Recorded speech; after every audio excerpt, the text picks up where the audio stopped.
everyone, and welcome. My name is Naomi McLeod, and I'm the Program Director at the American Parkinson Disease Association with the Virginia chapter, also known as APDA Virginia. Thank you so much for joining us today. I am pleased to welcome you to the APDA Roanoke Parkinson Conference in partnership with the Roanoke Support Group, a program designed for those with Parkinson's, as well as their care partners, family members, and health providers. I would like to thank our sponsors for supporting us today. Oops. So our sponsors include our gold sponsor, Medtronic, our silver sponsor, Supernus, Insight Tech, and Boston Scientific, and our bronze sponsors, Abbott Laboratories, AbbVie Pharmaceutical, and Carilion for generously funding this important program and acknowledging the critical need to provide educational programs like this to those impacted by Parkinson's disease. I would also like to thank the Roanoke Support Group for partnering together and trusting us to plan and organize a spectacular conference for you. This conference has been months in the making, and we're grateful for their support. We hope that we can continue to plan and develop Parkinson's programs for the Southwestern, Central, and Western area of Virginia. APDA for short is a nationwide grassroots network dedicated to fighting Parkinson's disease and works tirelessly to assist the more than 1 million people living with Parkinson's disease in the U.S. live life to the fullest. We promote hope and optimism through our innovative services and programs, education, and support. At APDA Virginia, we have a rich history. Our chapter first started in 1993 in Richmond, Virginia, by our board member, Kathy Morton. The chapter has had several phases for the Hampton Roads chapter and now the Virginia chapter in 2022, serving the entire state. We pride ourselves on being a communal-based organization, and we are a staff of 2. When you call APDA Virginia, you are either calling myself or my colleague, Catherine. No question is too big or too small to ask. The bottom line is APDA Virginia is here for you. On your tables, you will find an evaluation form to complete during and after the program today. Your feedback is instrumental in helping us plan for future educational programs. Please feel free to be honest, transparent. This will allow us to really make sure that we're meeting the needs of what you're looking for in the community. And now it is my pleasure to turn the presentation over to Melissa Patterson, board member for the Roanoke Support Group, who will be our MC for the day.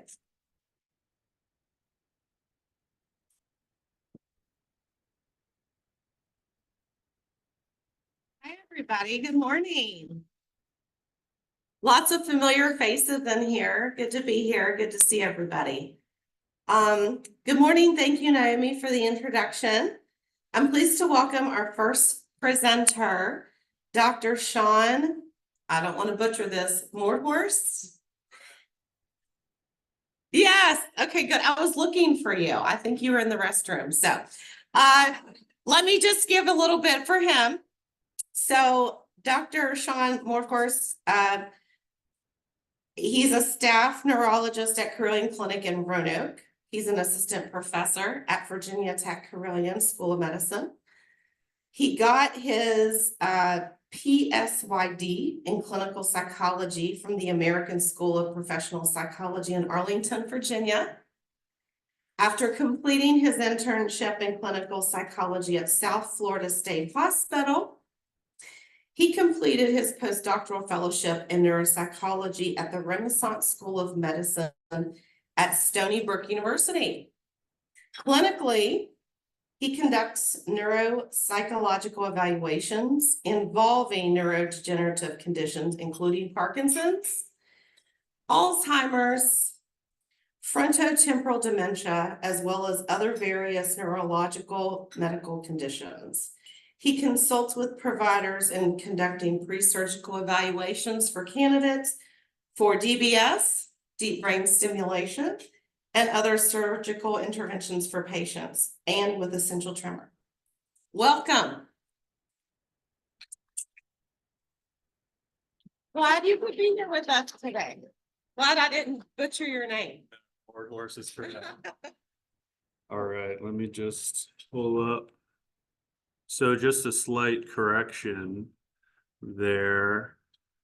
Oh, there it is. Okay. So I'm a neuropsychologist as opposed to a neurologist. There's a lot of overlap and they're very similar. I might have even had a typo in the bio that I sent. I doubt it, but so in neuropsychology, our job is mostly the assessment of cognitive functioning, whether that is memory, attention, concentration, processing speed, executive functioning, and a whole host of other areas. In my everyday practice, I'm more of a generalist. I don't work specifically or solely with movement disorders. Oftentimes our patients are coming in with more vague cognitive complaints, harder time coming up with words, forgetfulness, misplacing items, things along those lines. And our job is to really try to determine the extent of some of those difficulties and try to assist neurology or other care providers about whether their overall pattern of weaknesses meets a specific type of profile that might be concerning for a degenerative condition, like an Alzheimer's or a frontotemporal dementia. A large part of my practice is working with movement disorders, Parkinson's specifically. So I'm here today to just talk about the typical cognitive changes that might come with a Parkinson's presentation, and as well as some strategies and things that can help compensate for some of those difficulties. It's sort of a broad topic, and I know that we've got a wide variety of people here, from physicians to association members, group facilitators. So my apologies if some of it seems sort of obvious or elementary. I just wanted to cover as much as possible. So thank you very much for having me, and we'll get started. No financial disclosures. So already kind of went over what neuropsychology is. It's the study of brain behavior relationships. Cognition, generally speaking, referring to just thinking skills in general, from memory to attention to processing speed, some of which, not all of which, can be impacted in Parkinson's. One thing that I would kind of like to clear up, and I have a conversation with my patients about quite often, is the term dementia. I think that the lay public has kind of confused the term a bit, and I think that we've sort of started to get away from using it because of that confusion. Nowadays, as far as my evaluations are concerned, from a purely a cognitive standpoint, there's really two main camps. There's what's called a mild cognitive impairment, which basically just means that there are some cognitive difficulties that are being noticed by the patient or by family members. There are some cognitive difficulties that are showing up on our testing, but the patient's day-to-day functioning, as far as managing medications or managing appointments or managing finances, is generally intact. It's generally okay. They're doing that independently or as well as they always were. The second kind of terminology, or the second group, would be what's called a major cognitive disorder. And that is very similar in that there are cognitive issues present, but the cognitive issues have now limited or hindered the patient's ability to complete those daily functional tasks. And that second group is what we used to term dementia. So certain degenerative conditions like an Alzheimer's disease always progress to the point of dementia. They always progress to the point where the person can no longer care for themselves. In Parkinson's disease specifically, it is not as obvious and it's not as clear cut. In some cases, in most cases, I would argue, just in my own experience, the motor symptoms, whether it's tremor or balance issues, are typically the most limiting. But there are some situations where the cognitive issues can progress to the point where they would meet that second criteria. But when somebody says to me, I'm not, I have a family history, I'm not sure if my mother had Alzheimer's or dementia, that question doesn't necessarily make sense when you think about it in that context. Somebody could have a head injury tomorrow, and because of that head injury, they would technically, perhaps, because of the extent of the difficulties, meet the criteria for dementia. That is just a comment on the extent of cognitive issues and the extent to which those cognitive issues limit the person's ability to function independently. So just a little disclaimer there.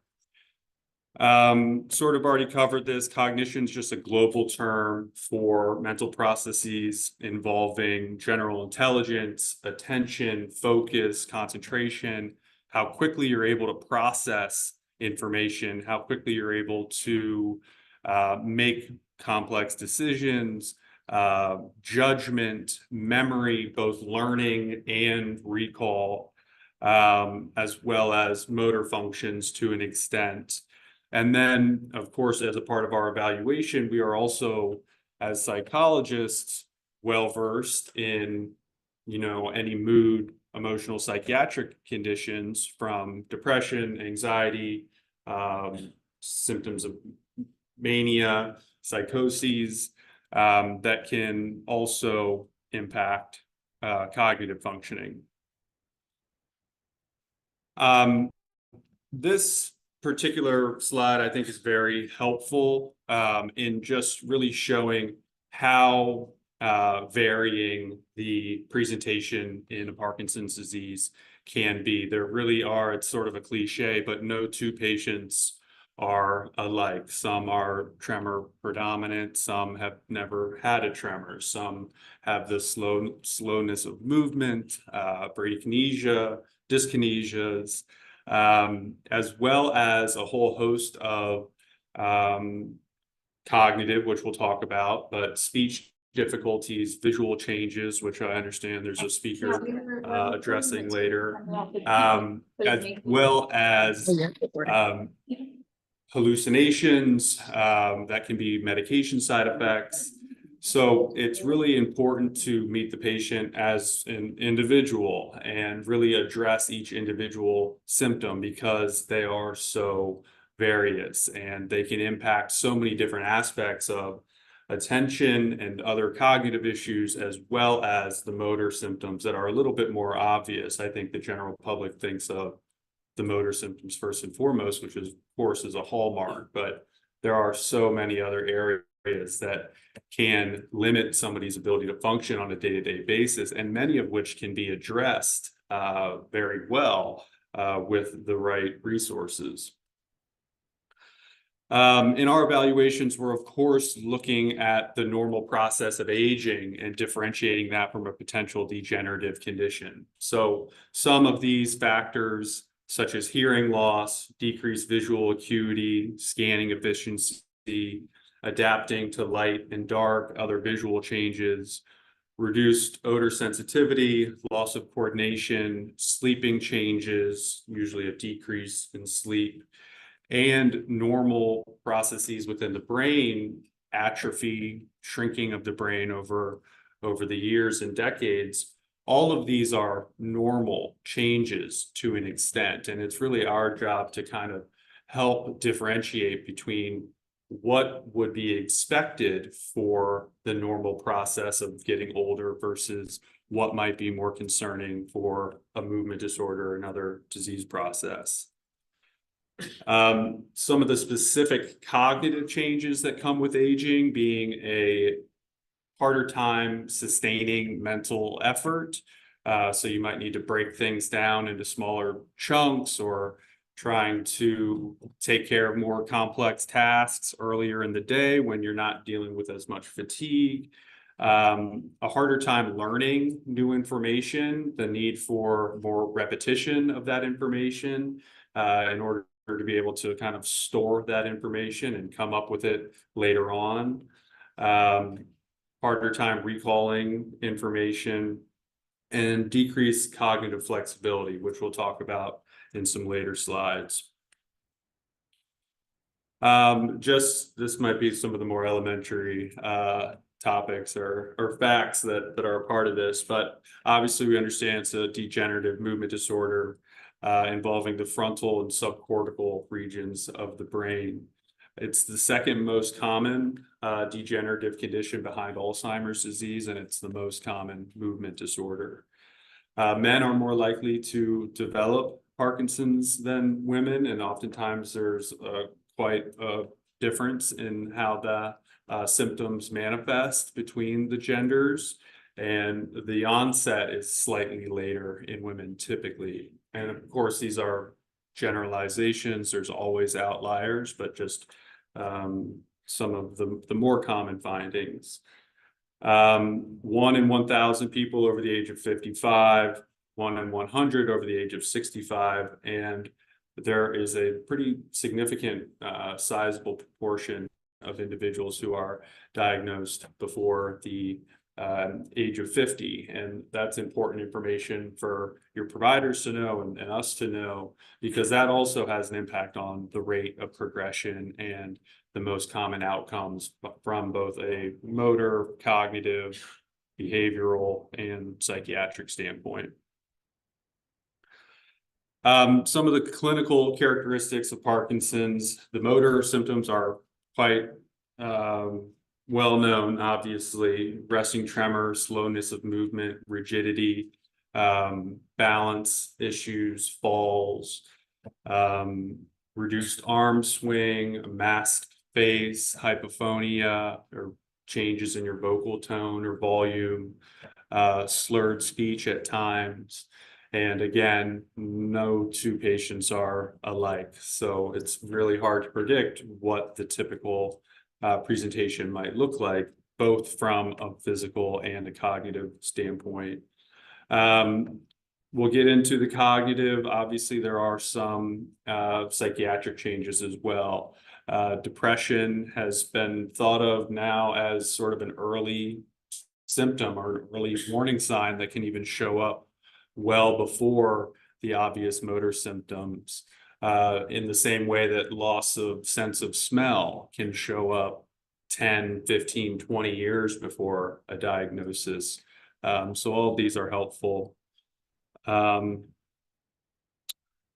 right, so some of the early complaints, often vague, may include numbness, pain, difficulty brushing teeth, changes in gait, handwriting changes. Typically, your handwriting getting smaller is a very kind of classic hallmark sign. Decreased smell, sleep changes, restless legs at night, insomnia, difficulty initiating or maintaining sleep, vivid dreams are often seen. And tremor is the most typical motor symptom that leads to a diagnosis, but it's certainly not the only one. All right, I'm going to move along here. So up to 40% of individuals in the early stages of Parkinson's would meet that diagnosis of a minor or a mild cognitive impairment. And again, that just means there are cognitive issues present, but their ability to function on a day-to-day basis remains generally intact. And it's also important to recognize and realize that those are purely a cognitive diagnosis. So we need to be able to differentiate whether or not the patient is having a harder time with their daily functioning because of the motor symptoms. Are they having a harder time with hygiene or grooming because they don't have safety precautions in the restroom or something along those lines? Or are the functional declines the result of the cognitive issues, the memory issues, and the like? So that's an important differentiation. reductions in processing speed, both with a motor component, so using your hands or limbs, and without a motor component are the most common outcomes that we see in all movement disorders, but Parkinson's disease in specific, or specifically, as well as changes in attention, focus, and executive functioning. Executive functioning meaning judgment, planning, organization, some of the more complex tasks that are really necessary to complete certain things like managing your checkbook or managing your appointments and things along those lines. Approximately 30% of patients with Parkinson's will meet the criteria for dementia. And over a long enough period of time, up to 75% of patients might develop cognitive issues that limit their functioning so much that they would meet that criteria. It ranges considerably. Onset before or earlier onset is typically associated with the slower progression of some of the cognitive difficulties and a better long-term outlook or prognosis purely from a cognitive perspective, and later diagnoses are typically associated with greater cognitive dysfunction. Of course, that is muddied a little bit by the fact that everybody as they get older is going to have some cognitive changes and difficulties. But it just seems to be the case that that progression of executive dysfunction or attention or processing speed issues seems to go a little bit faster the later that diagnosis is provided. So just some questions to consider for yourself or family members, for caregivers, especially when you're meeting with your neurologist or neuropsychologist or neurosurgeon, to kind of help them tease apart some of these issues. What am I having trouble doing or remembering? Is it more day-to-day basic things like coming up with names, which is a very common concern? Is it entering rooms and forgetting why you walked into the room? That happens to absolutely everybody, and it's pretty meaningless symptom when I hear it. It's like, okay, well, this could be Alzheimer's, but probably not. So, and the extent to which these issues are having an impact, is the patient repeating, or are you or family member repeating themselves every 10, 15 minutes? So it's sort of, all of these things exist on a continuum as far as level of concern. If somebody comes in and their primary concern is that they're having a harder time coming up with words, that is both one of the most common cognitive changes that everybody experiences, but it can also be seen in certain degenerative conditions. And we have tests that can really look more specifically at word finding or naming. And all of these tests have been given to thousands and thousands of people. So we know what the most typical outcome or performance would look like for somebody of a particular age or a particular education level. And we can really objectively say whether or not there is actually an issue of coming up with words. And that's, of course, not to suggest that you're not noticing that in everyday life, but to differentiate whether or not there's a true impairment that might provide more information about a specific degenerative condition. How often am I experiencing these changes? Are there fluctuations throughout the course of the day? Are there fluctuations throughout the course of the week or the month or the year? And are there factors that you can look to, like medication side effects, like sleep, like mood, stress, pain, alcohol, all kinds of different things that might be impacting your cognitive functioning? In something like a Parkinson's disease, both from a motor standpoint and from a cognitive standpoint, it is degenerative in nature. These symptoms progress, and there's no complete reversible treatment at this point. And what I really encourage my patients to do is to try to focus and take care of the things that you might have more control over, like your diet, like your activity level, both physically and from a cognitive standpoint, medication and the interactions of medication, things like substance abuse, putting yourself in the best position to maintain the cognitive skills that you still have. And that's really kind of the feedback that I would give to any patients, but especially those who are, dealing with a condition like Parkinson's.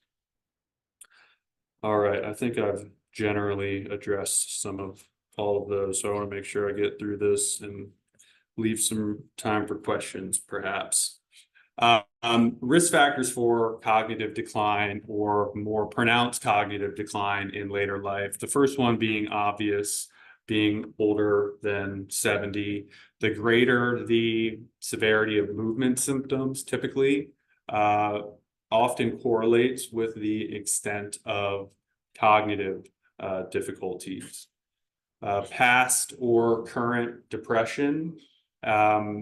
Depression in itself, depending on the severity, can really mimic certain dementia-like conditions. In the field, it's sort of referred to as a pseudo dementia, where the mood issues or the stress issues are so heightened that the patient is not able to pay attention to what's going on around them. They are ruminating or thinking over and over about the severity of their mood symptoms, that it really can show up every day as some of these cognitive concerns.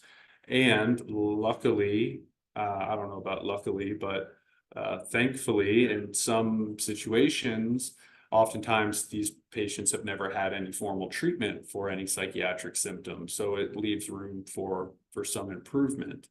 Side effects of medications, including levodopa, increased sensitivity to medications that can result in some symptoms such as visual misperceptions or hallucinations, excessive sleepiness, REM, sleep behavior disorder, gait disturbances, other comorbidities like heart disease, cardiovascular risk factors, as well as low SES for just the basic access to care, but also environmental toxins and pollution that can be found in these areas, underserved areas.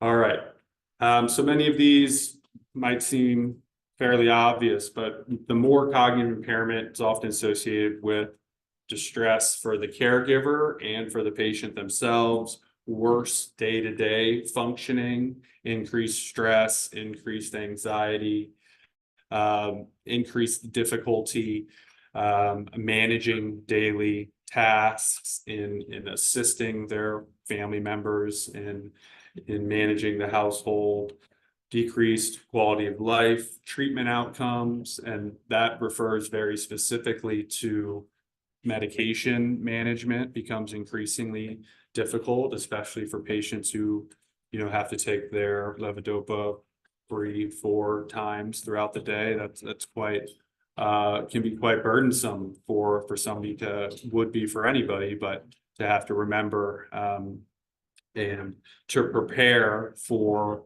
whether or not you're going to be out of the house and for how long, and those sorts of things can be extremely problematic and difficult for patients. Greater medical costs and increased mortality. So these are just a list of some of the typical areas that we would be assessing in our evaluations, and some of the most typical areas of difficulty that we see in Parkinson's disease. Intelligence is sort of a broad category. There is sort of a hallmark IQ test that we give, and it's broken up into 4 parts, one of which is verbal skills, one of which is working memory or attention, another is processing speed, and another is visual reasoning, so recognizing patterns, solving abstract visual puzzles and things along those lines. And typically, with some exceptions, which we'll talk about because there are some contradictions in here, but typically the performance across those types of measures is relatively stable as far as your vocabulary knowledge, as far as your pattern recognition, and in other aspects of the evaluation. The one area that is consistently problematic would be, again, how quickly you're able to process information. And I'll have some examples later on of what those types of measures might look like. Complex attention, working memory being an issue oftentimes. For example, if I were to read a list of numbers to you, and say that there were 5 numbers, 4, 2, 7, 3, 1, and just ask you to say those numbers right back. That is more of a basic attention task, and you're using sort of rote memory, relying more on your auditory skills. If I were to give you that same list of numbers and ask you to say those numbers backwards, then you're kind of increasing the complexity of that measure. And that's what we sort of think of as working memory. Not only do you have to pay attention in the immediate to the information, but then you have to then hold that information in your mind, rehearse the information, manipulate it. By that, I mean, turn it around and then give it back. So as some of these attention measures go from more simple to complex, those are the types of areas of difficulty that we see patients with Parkinson's having a little bit more trouble with. Processing speed, we will cover a little bit more later on.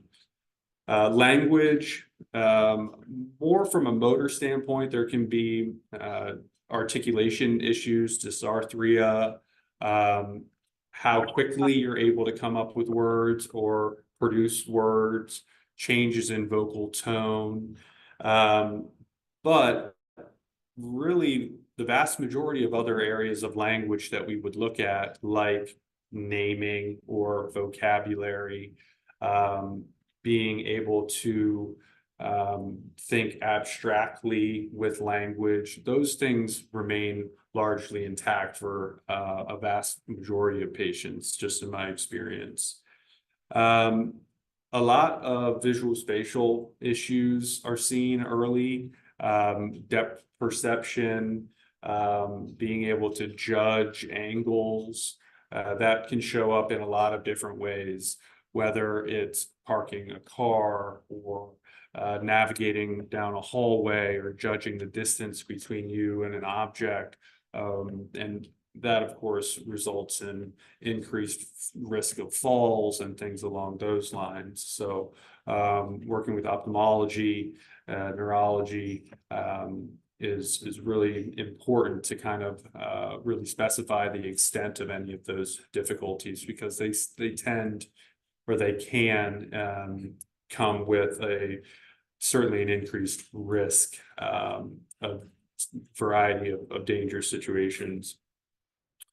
Learning and memory, initial learning is typically impaired. And for example, if I were to give you a list of words, say that there were 10 words on that list, I might read that list to you 3, 4, 5 times.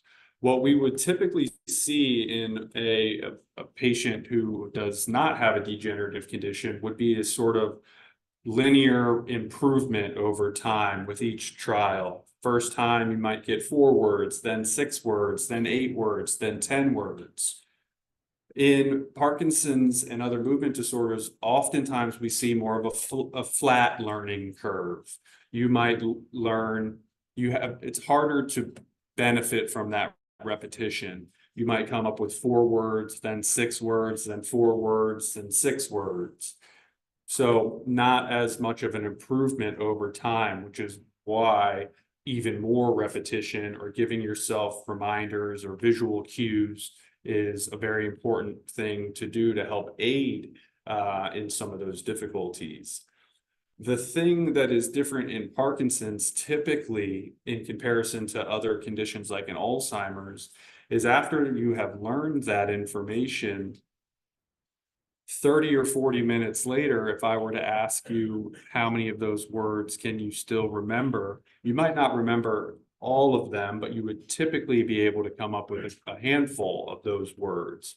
Then, if I were to read a longer list of words, some of them were a part of that original list and some of them were not, and just asked you to pick out which ones were on the list. Can you recognize that information that you had learned? And these patients are very often able to, with that hint or that cue, at least pick out the information that they had been shown. And it's not the rapid forgetting of information that we would see in something like an Alzheimer's disease or another dementia-like process. And that is very helpful to help us tease apart some of these conditions, but it's more so a harder time getting that information in. But oftentimes the information that does get in tends to stay. Of course, there's a lot of variability in this, but just sort of general reflections on what we typically see. I will touch on the rest of those more specifically in a little bit. I believe I've also sort of discussed this as well. Not necessarily something that we need to go too far into, but oftentimes what we're again trying to do is our role really changes throughout the course of the disease. We at first are helping neurology and other providers try to differentiate, does this look like a Parkinson's, or does this look like a Lewy body dementia? Does this look like a benign essential tremor, and whatever else? I'm typically not the one coming up with that diagnosis because it's medical in nature. I'm usually the one just commenting on the extent of cognitive difficulties. But then we're also, based on the findings, based on the extent of some of the difficulties on the testing that we've been discussing, trying to figure out how does that translate or generalize to the patient's everyday life, and what are the things or the strategies or the services or the resources that might be helpful to help that patient compensate for some of those difficulties. And in Parkinson's disease, that could be really everything, from psychiatric care, psychotherapy, speech therapy, occupational therapy, rock steady boxing, yoga, and whatever else. There are so many different things that can be helpful to help patients manage some of these difficulties. And oftentimes we're sort of serving as a middle person to who might be of most benefit to the patient. I believe I just covered that pretty in depth. I want to get to so this is just an example, and this is now public domain, so I can't get sued for showing this. There's a lot of copyright issues in our field. This is a psychomotor speed test that you might see in our type of clinic. And what you'll see at the very top are a bunch of boxes. They have a symbol up top and a number down below. Every single number has its own special mark. Down below, you have those special marks up top, but they're empty down below. And your job is to just write whatever number would belong as fast as you can. Then after you do it in a written form, we would have you do it orally. And Again, all of these tests have been given to thousands and thousands of people, so we're comparing what would be expected to how you do. And this is sort of a classic type of a test used in a variety of movement disorders, as well as things like multiple sclerosis, to where the difference between your written performance and the oral performance is quite significant because of that motor component. And that is sort of a classic differentiation that we see in a Parkinson's disease. This is another type of test talking about that mental flexibility piece. What you'll see on the left side, this is called the trail making test, and you just go from 1 to 2 to 3 to 4 and so on in order until you reach the end. On this one, it gets a little bit more complicated. You have both numbers and letters, and your job is to start at number 1, then go to A, then to 2, to B, to 3, to C, and so on until you get to the end. And sort of similarly to that digit span example that I gave you of saying the numbers forwards and then backwards, this is an example of a test that we would use to show how, as the complexity of the task goes or increases, the patients tend to have a harder time. And this is a very classic test that they use on driving evaluations to be able to hold two requirements or rules in mind and bounce back and forth. And it can be a very difficult measure for people, but just an example of some of the tests that we might give. I have touched on that as well. I'm gonna go, just because I don't want to step on Dr. Wicker's toes. Depression, something that we oftentimes see, one of the few common symptoms in something like a Parkinson's that is treatable completely. So that is often encouraging for patients, but also a huge barrier to their everyday functioning, as is anxiety. Sleep issues, difficulty falling asleep, as I mentioned, staying asleep, involuntary movements at night, pain, increased urination at night, agitation, vivid dreams, and hallucinations oftentimes are predominant in the evening or even upon waking. Fatigue is a very difficult symptom as well. It's one of those physical symptoms that on its own can impact cognitive efficiency.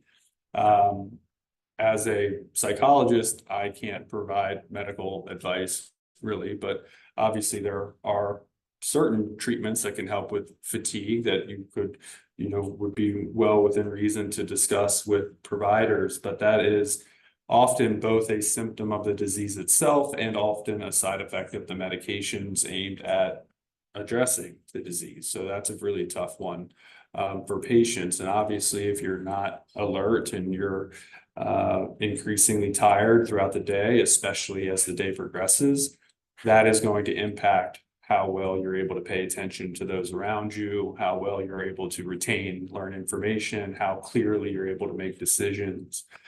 So just another co-occurring symptom that impacts cognition quite significantly. I have touched upon a lot of these. Driving is definitely a question that I get a lot and something that our evaluations can be helpful with. I just in my own experience have found that the motor symptoms, especially things like tremors, slowness of moving, tend to impact the individual's capacity to drive safely much more so than the cognitive issues, depending on the severity, obviously. But there are a whole host of providers who can do very comprehensive driving evaluations. I can provide you that information if you catch me walking around later.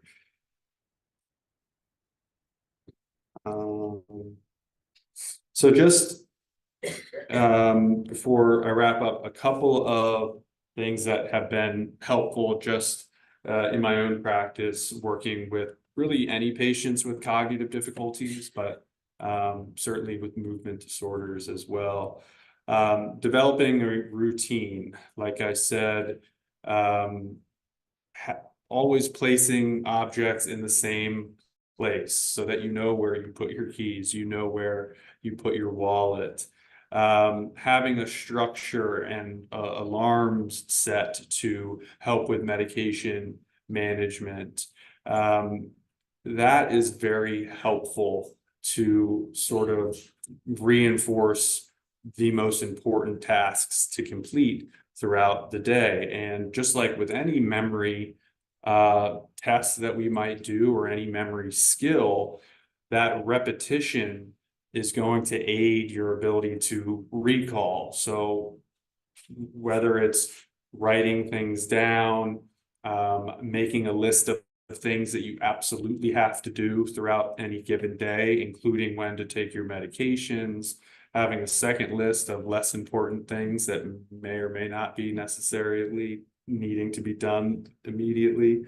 Those are all very, very helpful to help sort of work around some of these cognitive issues. Then really the biggest predictor of cognitive decline in later life is your overall physical health.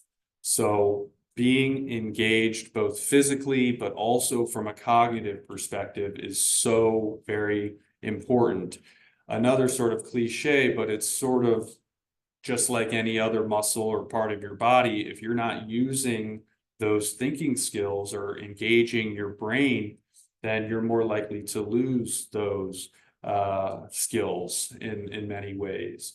So whether it's picking up a new hobby or reading or puzzles, it does not really matter what you are doing. It really just matters that you are doing something to stimulate your thinking skills to solve problems. And that is why I always really suggest to patients and caregivers that whether it's from a motor standpoint or from a cognitive standpoint, to try not to do anything for the patient that they can do themselves, to allow them to practice, basically, is a really important thing to do. But diet, pain, sleep, alcohol, mood, all of those things could be their own individual talk, but you know, in our field, to a certain degree, in some of these conditions, there is very little to be done in some situations about the process of the disease itself. We're getting better, certainly, and there are some amazing options, but a lot of that is beyond the patient's immediate control. But that does not mean that there are no things that can be done to help improve.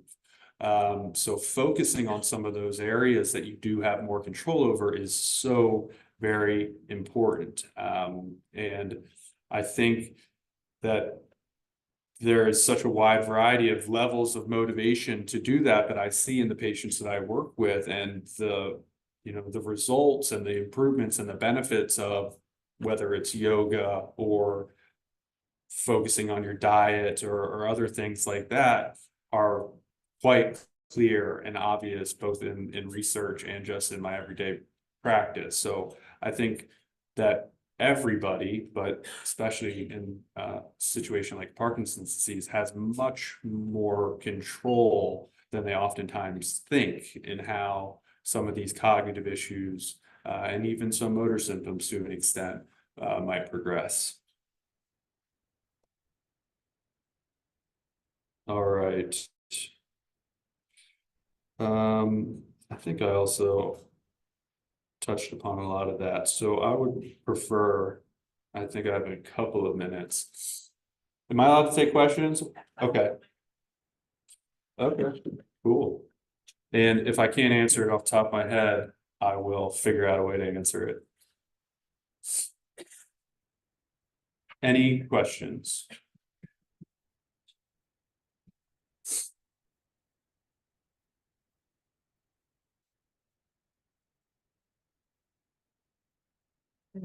Yeah. We're talking about the testing. Hello? Sorry about that. I was wondering about whether or not, when you're doing the testing, that, I know I've always taken my medication, so when I'm at the doctor's office, that I can remember everything, you know, like right in the middle of my meds, so it's a good point in time for me. But if you're testing to see how bad I am I hurting myself by having my medication right in the middle of the appointment? So that's definitely something that we would address, you know, in doing a workup for something like a DBS or another type of surgery. There are specific on-off testing regimens where they might specifically ask you to go off of your medication for a period of time to see the extent of some of the motor issues, to see what those specific motor symptoms are, to determine a more specific treatment plan. In our case, we always, it's really, I'm not a physician, I'm a psychologist. I could never tell a patient to not take your medications that day so that you can come see me. That would never do that. So typically, oftentimes, the patient would have taken their medication right before the evaluation, and perhaps they have to take it every 4 or 5 hours, and our evaluations can take 4, 3, 5 hours. So we often do see a change in some of the presentation or some of the symptoms throughout the course of evaluation. And our job is really to notice and observe and to, you know, really pay attention to which tests were towards the end and which tests were towards the beginning to try to help determine the extent of, you know, being, or the impact of being towards the end of your medication dose on your performance. So yeah.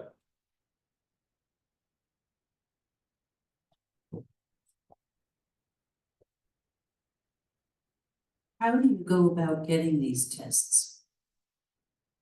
Very simply, whether it is through a primary care physician, neurologist whom you may follow with, other providers. In the case of neurosurgery, if there's any potential for a surgical intervention down the line, that would be a standard part of that protocol. But just talking with your primary care physician, especially if there's already a documented history of something like Parkinson's, and you know that these conditions come with both motor and cognitive changes, it's always good to have a baseline established and to be able to track and monitor over time to give you a better sense of that A to B comparison, to track the rate of progression, to address safety concerns, and then to again kind of serve as that liaison to other providers that might be helpful. But any of your physicians would be able to send a referral for a neuropsychological evaluation.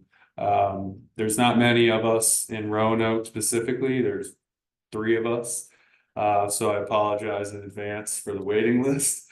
But yes, there are other providers, might be a little bit more of a drive, like to UVA or UNC, but there's really no barrier for entry, especially if there's already a documented degenerative condition. Yep.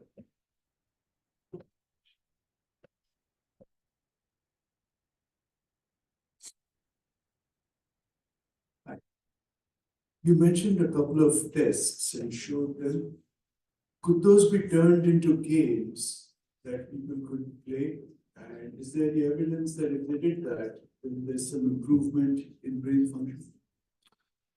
So the literature, I would say, is inconclusive on a lot of, there are certain neurology departments around the country, the Barrow Institute is one that I've come across, who have translated a lot of the neuropsychological types of assessments into kind of brain games, luminosity types of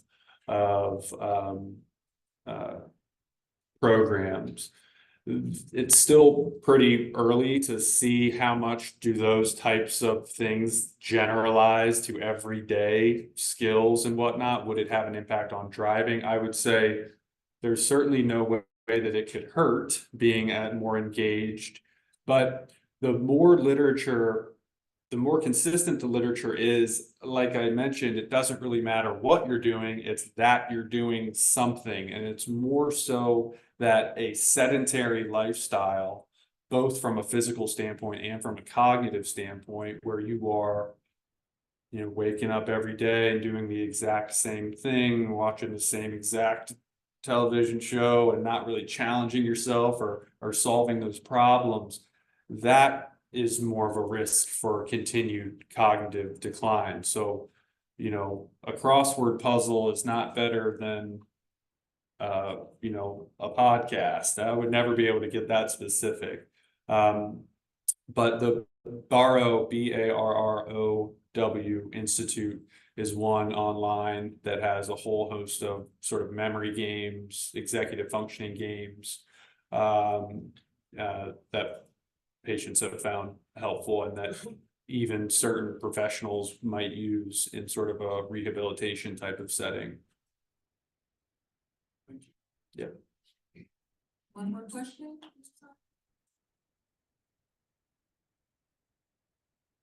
Right here. I can hear you.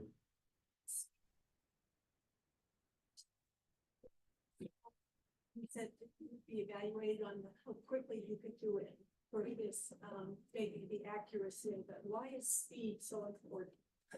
Well, yeah, so she asked, why is speed so important in our evaluations? And I think that that can translate to a whole host of different issues. And what we're really trying to do is patients oftentimes, for example, on that trail making test, they can walk through the task, they can say it verbally, 1A, 2B, 3C, but when you add that motor component, they have a harder time doing so. And that type of task, or just general processing speed in general, is going to have an impact on the patient's day-to-day functioning. If something jumps out in the middle of the road, how quickly is your ability to react? And of course, there's not a perfect correlation. I can't say that, you know, a trail making test is going to translate to going up and down 81, but it's still what we're trying to do is see if there is objective evidence or proof of any changes in some of these cognitive areas, and sort of trying to estimate what that might impact them on a day-to-day basis, and especially to make sure that if there's visual issues, then maybe have OT come into the house and figure out if there's any changes or alterations, bars in the bathroom, reducing clutter, whatever else, to put the patient in the safest possible condition. So that's what I was meaning. All right, thank you.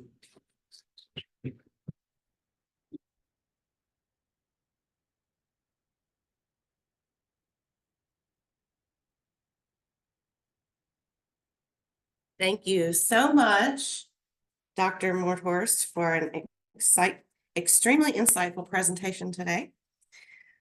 We just did questions. So next up, I'm pleased to announce our second speaker. He's not a stranger to the Parkinson's community. Around 2 years ago, he presented at our symposium, Dr. Mark Witcher. MD, PhD, FAANS. He's an associate professor, vice chair and functional neurosurgeon based at the Virginia Tech Carilion School of Medicine here in Roanoke. During his training, he simultaneously completed his PhD and MD requirements at the Medical College at Georgia in Augusta. His PhD in neuroscience produced multiple publications on the ultra-structural analysis of neural tissue in physiologic and pathologic states, including analysis with rodents and humans.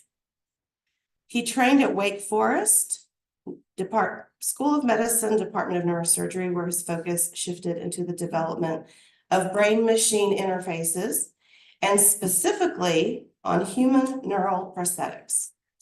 He completed a postdoctoral fellowship during his time at the lab of Dr. Robert Hampson, focusing on the development of a human hippocampal prosthetic to restore memory formation to diseased patients.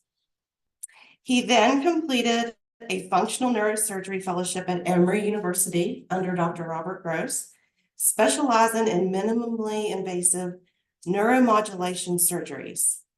At Virginia Tech, Dr. Witcher focuses his surgical practice on epilepsy, movement disorders, and craniofacial pain disorders.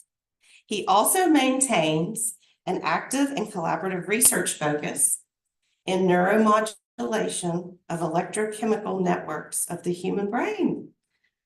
Welcome, Dr. Mark Witcher. And after reading all these big words, I need some cognitive focus. Welcome. Thank you for being here.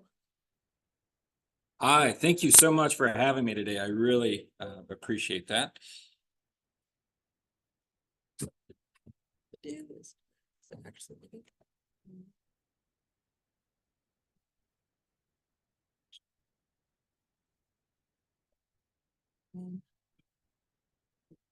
Just hit this arrow. Okay.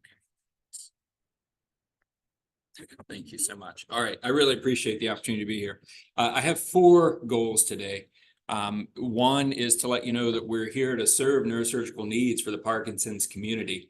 I've heard 2 stories today of people that didn't know we existed and traveled to St. Elsewhere for their care. And so I really do want to make sure that you all know we're here, and our goal is to serve your needs. That's the only reason we exist. Number 2 is to walk through some of the surgical interventions of Parkinson's disease. We'll talk about kind of the current state. I'm going to keep everything in a very general sense. You'll hear me emphasize again and again that treatment, especially surgical treatment, has to be individualized to the patient. And so what I'm looking at today is just general information. Number 3 is I'm cognizant of the fact that I stand between you and your lunch. So I'm going to keep it short and sweet. I don't want anybody to bum rush the stage is what I'm asking. And 4 is to stay shorter than the biography that was read. So it looked short on paper and it didn't sound that short. So my apologies for that. All right, so I have no financial or other disclosures that impact this presentation. So a series of questions that I think we all go through when we get to treatment for Parkinson's disease, especially when it comes to surgery, is when do you consider your treatment? What are the options? What are the risks and benefits? Who best benefits from the intervention? Because it's not for everybody. And so I want to give a small history of Parkinson's and kind of work through each of those particular points. So Parkinson's disease, I think most of you know this, has been around for a long time. It was officially named in the 1800s by a English physician named James Parkinson, who wrote an essay on the shaking palsy. So the picture you see in the back was the cover of that. Many of you might recognize the posture of that patient as pretty typical of a Parkinsonian gait and stature. Now, he noticed patients just walking around London. He lived in an apartment in the city and noticed people walking around the parks of London and people within his own practice. And so the essay was based on, I believe it was 6 patients that he knew just in everyday life. But if we look backwards in time, we can see that it's been known for at least thousands of years. So AD 175, the physician Galen referred to this as the shaking palsy.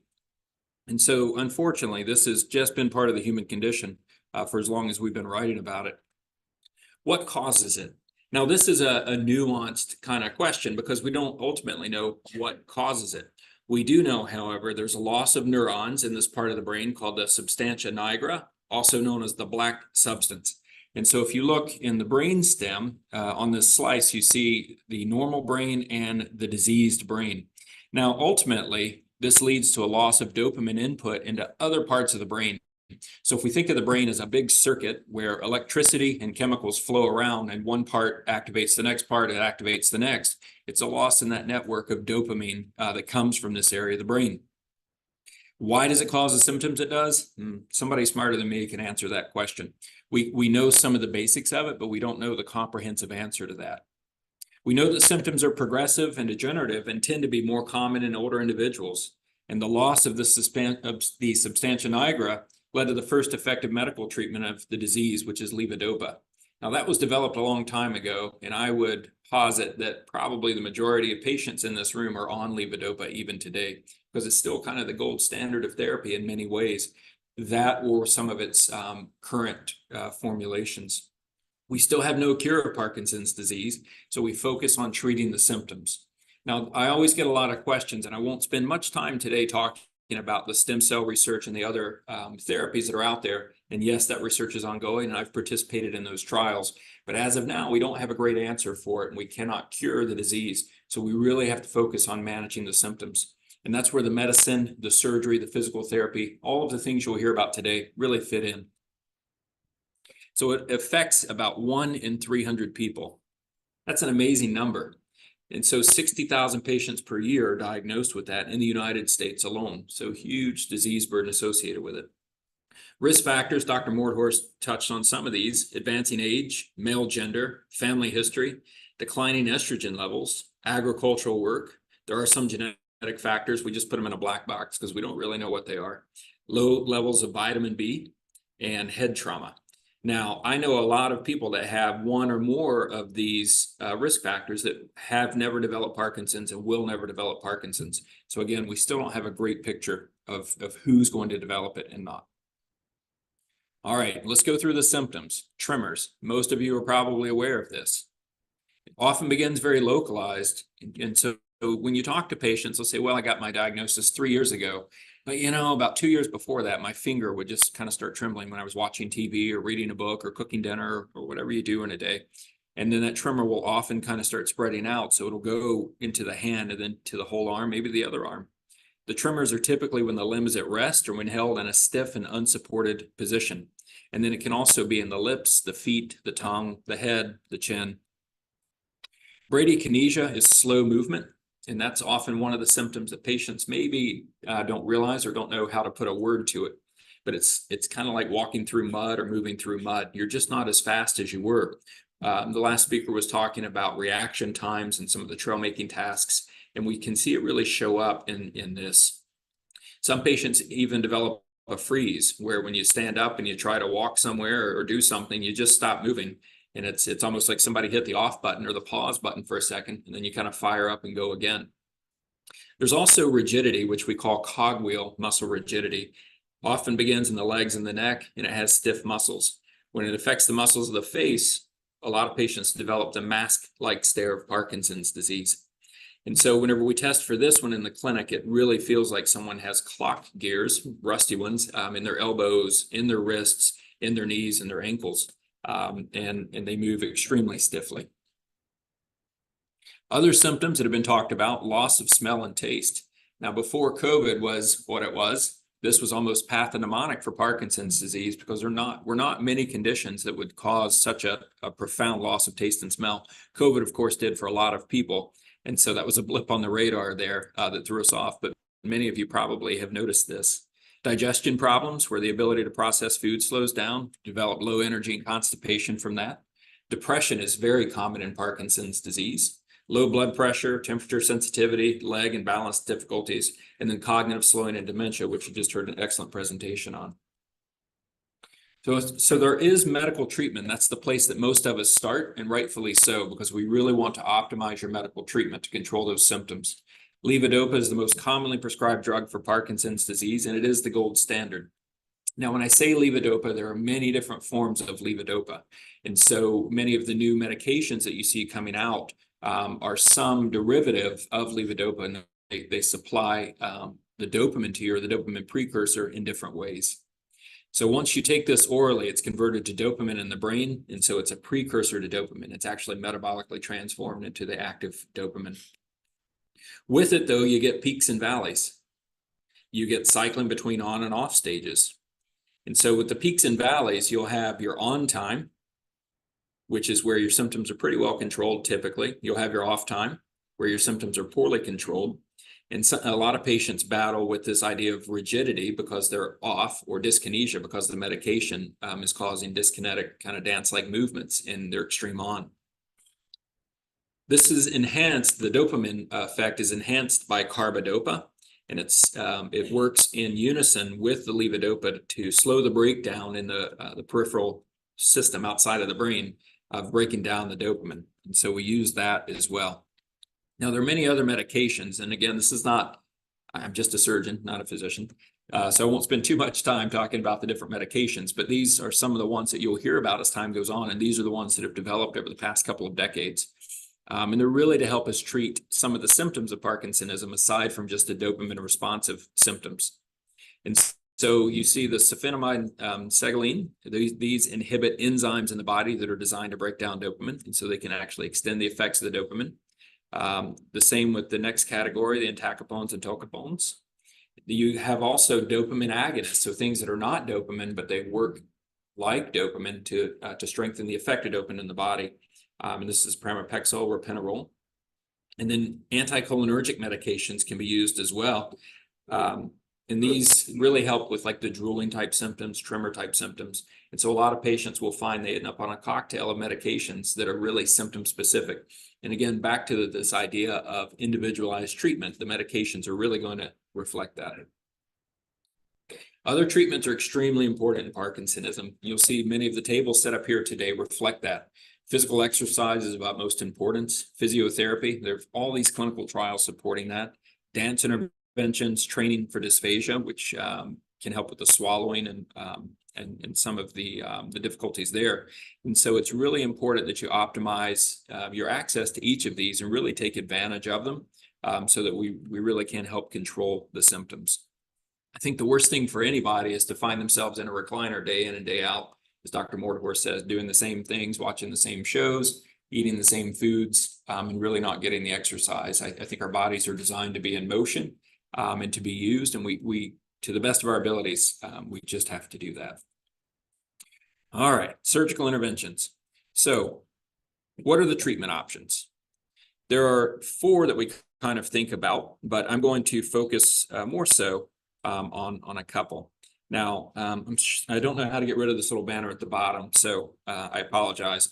The 2 that we're going to talk about most today are deep brain stimulation, and there are different targets associated with that. So this is where the words get big and sometimes a little bit confusing and overwhelming.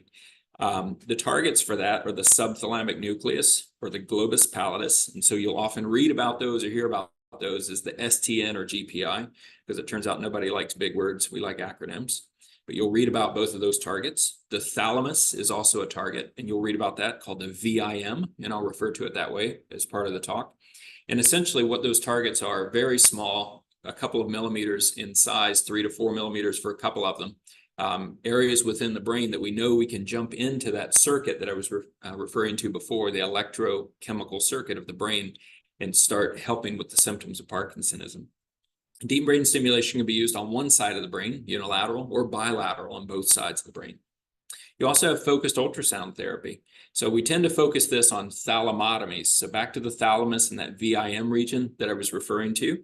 This is great for essential tremor patients, which actually outnumber Parkinson's patients almost 7 to 1 in the US, and tremor dominant Parkinson's. This therapy is extremely good for tremor treatment. It can also be used in pallidotomy, and I'll talk a little bit about that. And again, it can be used on one side or, as of last year, on both sides of the brain. The FDA has finally approved that. Now, the two that are kind of grayed out at the bottom, I'm not going to focus on. They're both therapies, but for many reasons, they're not utilized as heavily as the top two. And I would venture to say many of you have probably never heard of the bottom ones. So surgical pallidotomy or thalamotomy was the old way that we accomplished what the focused ultrasound can accomplish now, where we actually placed a wire into the brain and burned a small hole in the brain to impact the treatments. In today's medical environment, they're not used very often in this country. They are used in other countries, especially in the third world, where they don't have access to many of the therapies that we have access to. And the final is the intestinal dopamine pump, which is actually a device that can go in and release steady state dopamine into the nervous system. So again, not a very common therapy, but those are options that are out there. I'm just not going to focus on them today. All right, so deep brain stimulation came along in 2002. That's when the FDA approved it. Research was done in the late 80s, all through the 90s, mostly in Europe, with some American-based sites, but it was approved in 2002. It's very good for essential tremor. It's very good for dystonia, which is focal rigidity of muscles not related to Parkinson's disease. It's useful for Tourette's syndrome with facial and motor tics, obsessive compulsive disorder, and also epilepsy. So I often think of deep brain stimulation kind of as the workhorse of functional neurosurgery. There's a lot of things we can accomplish with overlapping targets. It's a device system that's implanted into the brain targets using precise targeting. So this is a place where 1 to 2 millimeters really makes a difference. The system is composed of 3 components. So there's a wire that goes down into the brain that goes into one of these targets that we've talked about. There's an extension set that runs down the scalp and down the neck, and then a generator system that is implanted. All of this is beneath the skin. All you see are the incisions. The ones, depending on your hairstyle, you typically don't see the ones on the scalp. And then depending on what you choose to wear, you may or may not see this one. Those of you that enjoy bikini beachwear, you might see this incision some. So the placement requires small incisions and causes minimal pain. The target varies by disease. For Parkinson's, essential tremor, and dystonia. And we perform this using image guidance. And I'm going to show you a picture from my OR of what the surgery looks like. There have been to date almost 200,000 treatments worldwide. So again, very well experienced with this, very common therapy used in a lot of different types of conditions. There are different ways that we can target to get to the where we need to in the brain, because truly millimeters matter. The standard of care for many, many years has been what's called a stereotactic frame or arc, where this is placed on the patient's head. And then we can use the arc to set very specific coordinates to get where we want to go, all based off of MRI and CAT scan imaging. There's MRI based as well, where this entire titanium frame is boiled down into a small plastic frame that can attach directly to a patient's head, and we can accomplish the same thing. And then just because we like to be fancy sometimes, we can do robot assisted, which accomplishes the same goal. So these are all things that most functional neurosurgeons are well trained in and have access to. And it's really an individual decision as to what works best for each individual patient. Most functional neurosurgeons don't do everything the same way every time. I think as a specialty, we're really good about focusing on the patient. So this is my OR for deep brain stimulation, what it looks like. So this is me back here. This is my team working with me.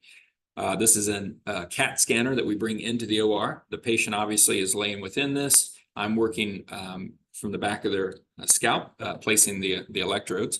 And this is actually, this particular picture is an image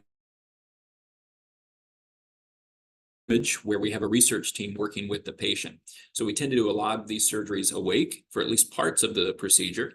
Some patients do the entire procedure awake, others not so much. And again, it's an individual level decision that we make. What can you expect from deep brain stimulation? So patients who benefit, again, patients with Parkinson's disease, essential tremor, and dystonia. It's for patients with disabling or troubling motor symptoms. So the fluctuations we talked about between the on-off, the cycling, the peaks and valleys, the rigidity, dyskinesias. Patients who have had a robust response to levodopa. So some of the targets work just like levodopa do, and they actually work in concert with your Cinemet, and it will replicate a lot of the symptoms that you, or excuse me, a lot of the relief of symptoms that you get from your dopamine. Other targets, that is not so true. But the patients that do best are those that have responded well to levodopa. The responsive symptoms are tremor, bradykinesia, these motor fluctuations, dyskinesias, and rigidity. Now, what's not on there that bothers a lot of patients is it doesn't help with shuffling gait. It doesn't tend to help a lot with freezing unless that's related to your rigidity. It's not going to make your taste or smell come back. It's not going to help with the cognitive decline or the depression. And so a lot of patients are very frustrated by that. And if I were sitting in the audience, I'd say, well, wait a minute, why? I'd be very frustrated by that. But the motor symptoms are really what we focus on. For many patients, though, the motor symptoms, we can get them under control, add such benefit to the quality of life that it makes it worthwhile to do. And so I say all this not to say, you don't want this. I say it to be very transparent in what the expectations are, because when we go into things with the same expectations, I think we have much better results.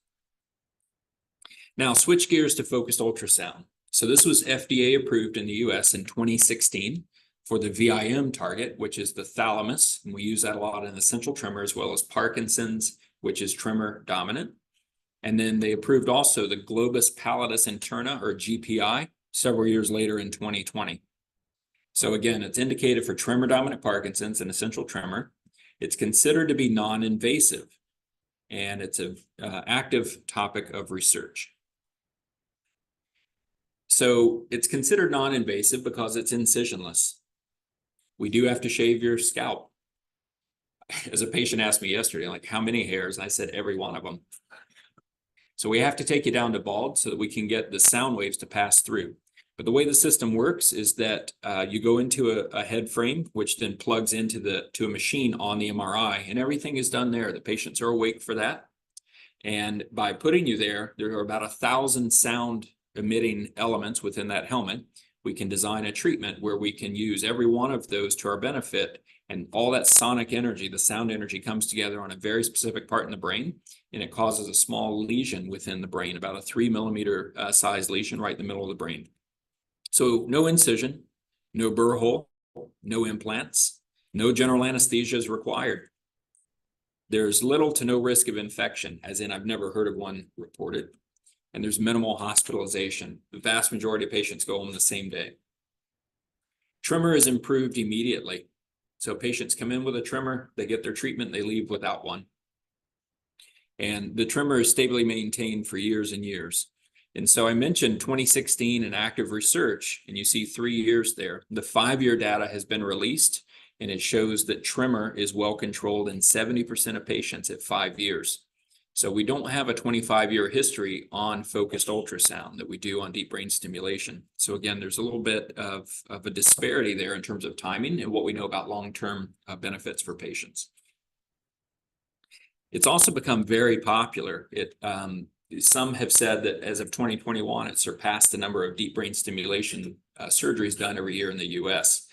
And so if you look at the number of procedures that have been performed, you can see this great uptick starting from 2016 to now. So we have well over 10,000 procedures that have been performed to date. And since 2022, which is the last data point on this particular graph, it's become more and more prevalent across the US, and access is open to a lot more patients than ever. So prior to 2021, there was, I believe, just one site in Virginia offering that. There are 6 now, and other states are following the same trend. So we talked about a couple of different targets, the thalamus and the pallidum. So the thalamotomy, the VIM, this is kind of our tremor target that we go after for essential tremor patients, for tremor dominant Parkinson's patients by and large. And it allows us to intentionally destroy a small part of the thalamus. And so when I say that, you're like, wait a minute, destroy something. We're putting a lesion where we want to. And it's the ability to stereotactically place that with millimeter and submillimeter accuracy is fantastic.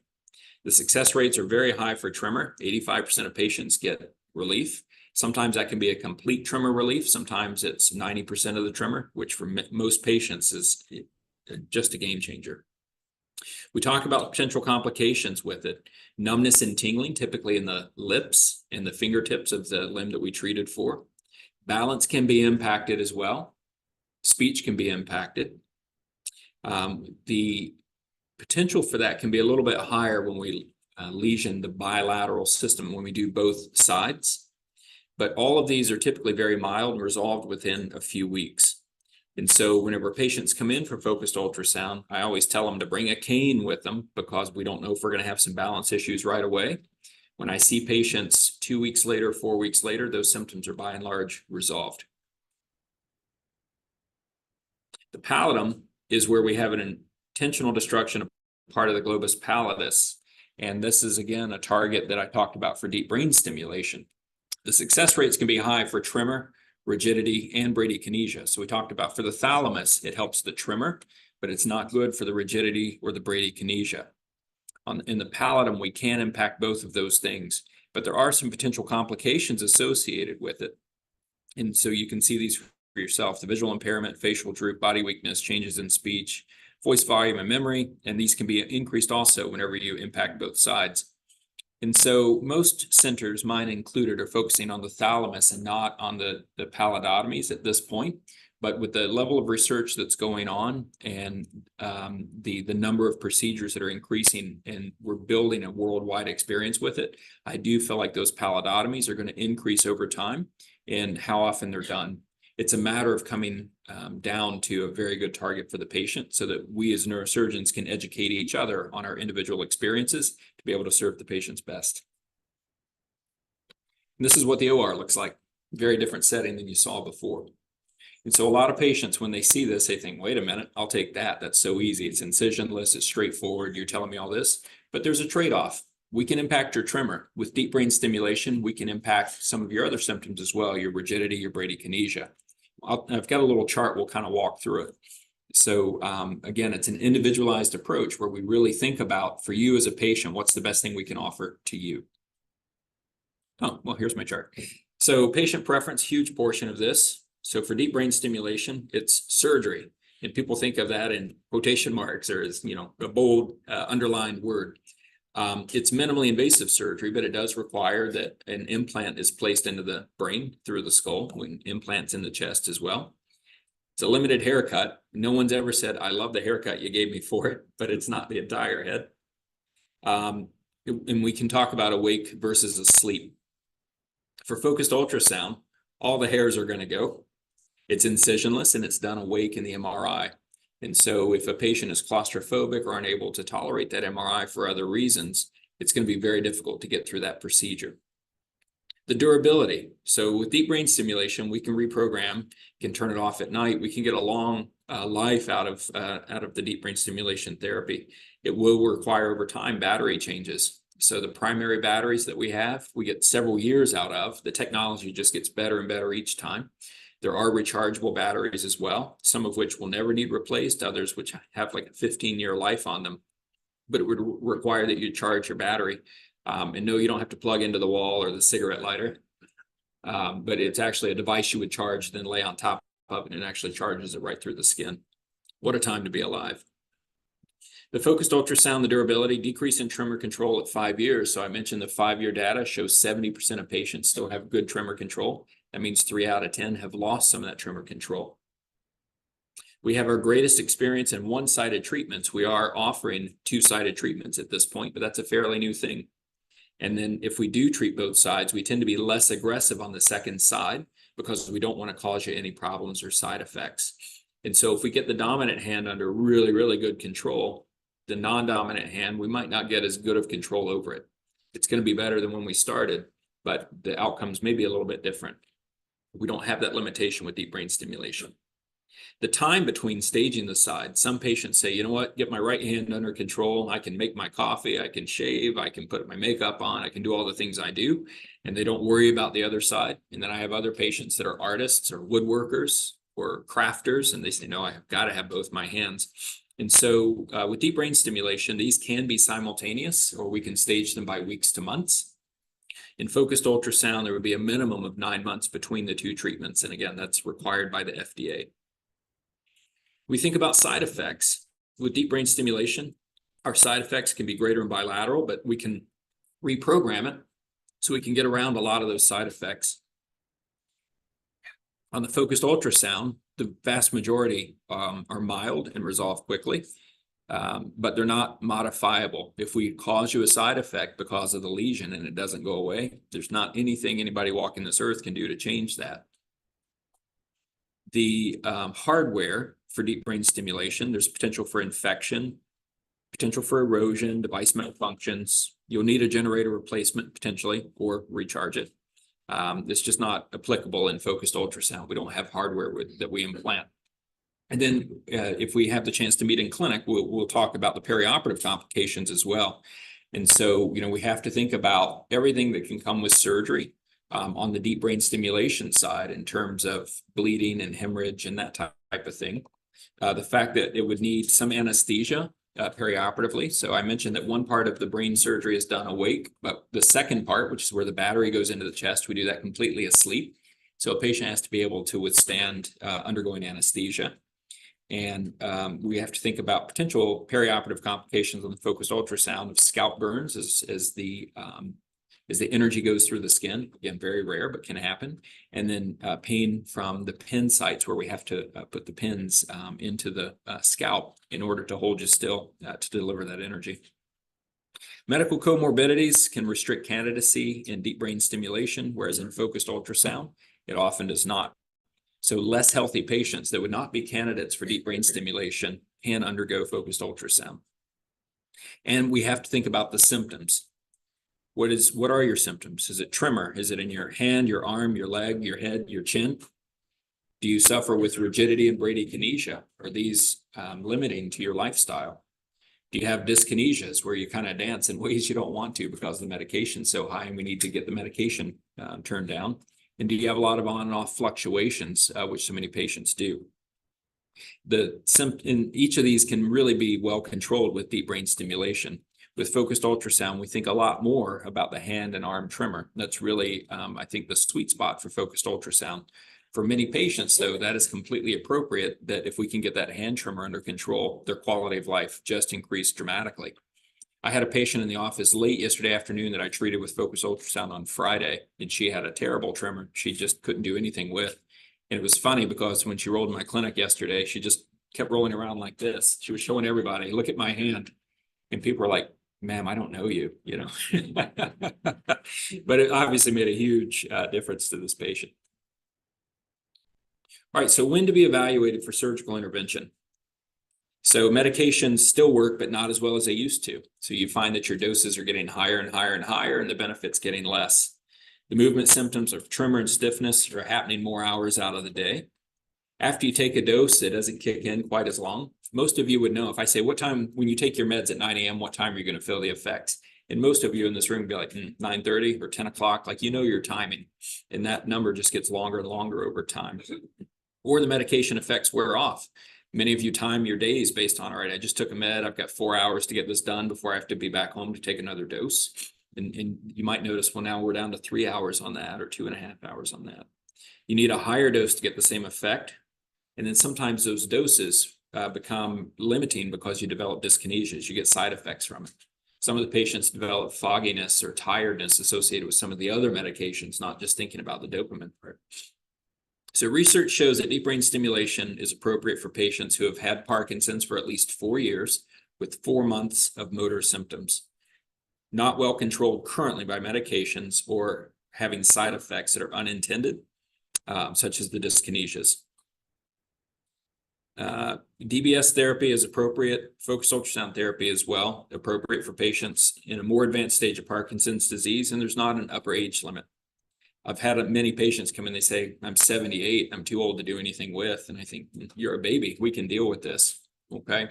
So it really comes down to the individual patient. I've had 40-year-olds that are much less healthy than 85-year-olds when it comes to surgical evaluation. There's a fallacy that I try to stamp out, that if you wait until your medications no longer help, DBS, we can't help you at that point. Many patients over many years have thought independently or been told, I think by less informed people, that it's a last resort. Just before you die, you should try it. And that's just not true. Many patients wait too long. And as heartbreaking as it is to hear somebody travel 4 hours away to get a surgery I could have done across town, it's even more so to have patients come in that have waited until they think they're at their last stage, their last straw, and we can't help them with deep brain stimulation. So we really want to hit you in the sweet spot where you're meeting a lot of these other criteria. A lot of this was based on the early STEM trial, and this was a very large trial published in the New England Journal of Medicine in 2016. The details of this are important, but the things I would like to pull your attention to is looking at the quality of life in a couple of different ways for patients. And so on the left is the PDQ 39 summary, which is a medical way to say what's the quality of life for patients. And the PDQ is based on different metrics that show how well people are doing with their activities of daily living and being independent. And you'll see that after patients are implanted, which is the red line, versus people who are not implanted, this low number is dramatically improved and stays that way over the 2 years of this time study. The other thing that I think is a little bit more tangible and easier to wrap your head around is looking at the individual quality of life assessments that are part of this PDQ 39 scale. And so we look at mobility, activities of daily living, functional well-being, stigma associated with Parkinson's, bodily discomfort, social support, cognition, communication. In the implanted patients, you see universally that patients did better than those just getting medical therapy. Now, the one exception to this is in the communication part where they showed an equal impact. But it was actually this trial that pushed the government, the FDA, to approve this for much earlier use than it used to be. This is why we call it early STEM, because it used to have motor symptoms for much longer than this current 4 months. So I feel like it was a fundamental game changer when we think about intervention. So the pre-surgical workup involves neurology. We have to optimize medications. MRI and CAT scan are prerequisite. I got to be able to look at your brain in order to operate on your brain. Neuropsychology is a fundamentally important part of this. There's so many aspects to Parkinson's other than just the motor symptoms that I can help control with surgery. And having a neuropsychological assessment, as Dr. Mordhorst was walking through before with you, is of absolute critical importance so that we can figure out all the aspects of your life that we can try to help with. And then medical clearance as we need it. You know, we all have Parkinson's, but we also have hearts and lungs and kidneys, some of which work great, some of which don't. And we have to make sure from a medical standpoint that you could undergo one or the other of these therapies, and it helps you understand your options. What's best for you is the patient. It's an individualized approach, and it has to be a three-way discussion of goals of care. What do you expect to get out of this? What can we realistically offer you out of this? And what are some of your preferences? So the patient, the family, and the medical care team all have to come together on this. I think it's completely inappropriate when you come to a physician who says, here's what I'm offering you, nothing else. And we don't take that approach. This is really about helping you decide what's best for you. What are your most bothersome symptoms? Is it just that tremor? Is it the rigidity, the bradykinesia? Is it one side or two? Because all of this is going to factor into the decision as to what direction we go. What are the surgical risks? And again, long-term expected outcome. What do you expect to get out of this? And what do I feel like you're going to get out of this in the long run? Recap, because I see the lunch is building to my right. Surgical interventions help with the motor symptoms. We typically follow a previously successful treatment with medication. And the time to think about it is when that on-off is getting a little, as we said in Georgia when I grew up, wonky. It's not working quite the way it used to. Decreased effectiveness, dyskinesias, the dancing movements, or side effects with higher doses. We'd have to do the surgical workup of MRI, CT, and neuropsychology. Your options, as we've talked about, deep brain stimulation and focused ultrasound. And the best option depends on the patient. There's not a universal approach to that. So getting started with it, we have a good diagnosis. PCPs are very helpful in this. Neurologists are extremely helpful in this. And there's generalized neurology versus specialist neurologists as well. We optimize the medical treatment. So typically a neurologist is in charge of this aspect, levodopa and other medications. We optimize other strategies, physical therapy, occupational, speech and language pathology, and supportive care. The support groups are extremely important for this. And then the referral to neurosurgery, we think about that 4 years, 4 months of motor symptoms. And we plan to discuss personalized surgical interventions. All right, and I'm happy to answer questions.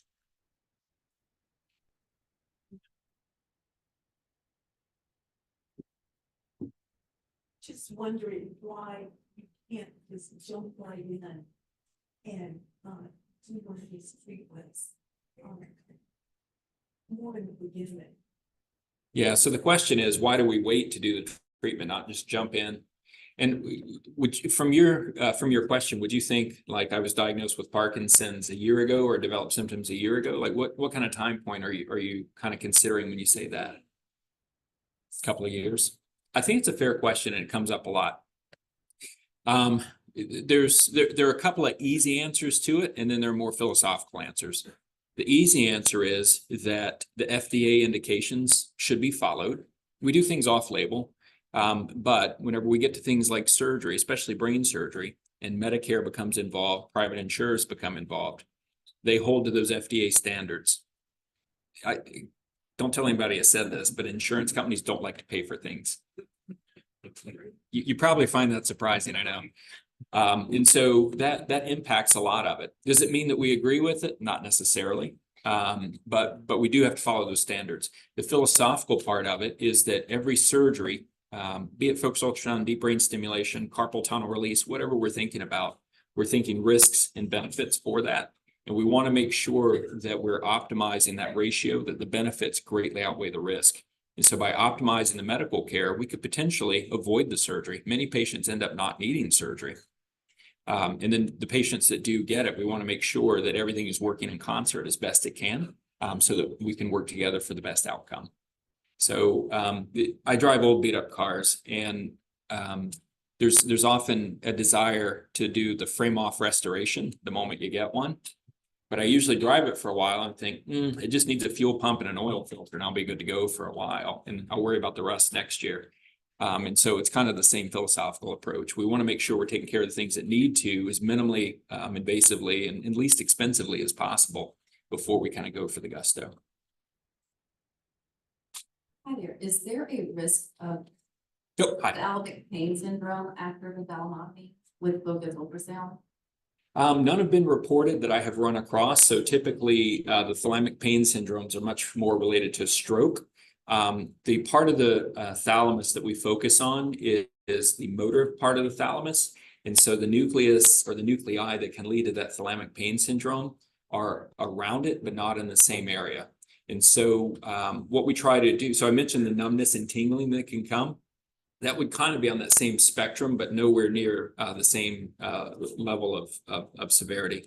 When we're doing the focused ultrasound, we do test doses of low sonic energy, so we can actually see very temporary and reversible side effects, as well as temporary and reversible impacts, in terms of tremor relief.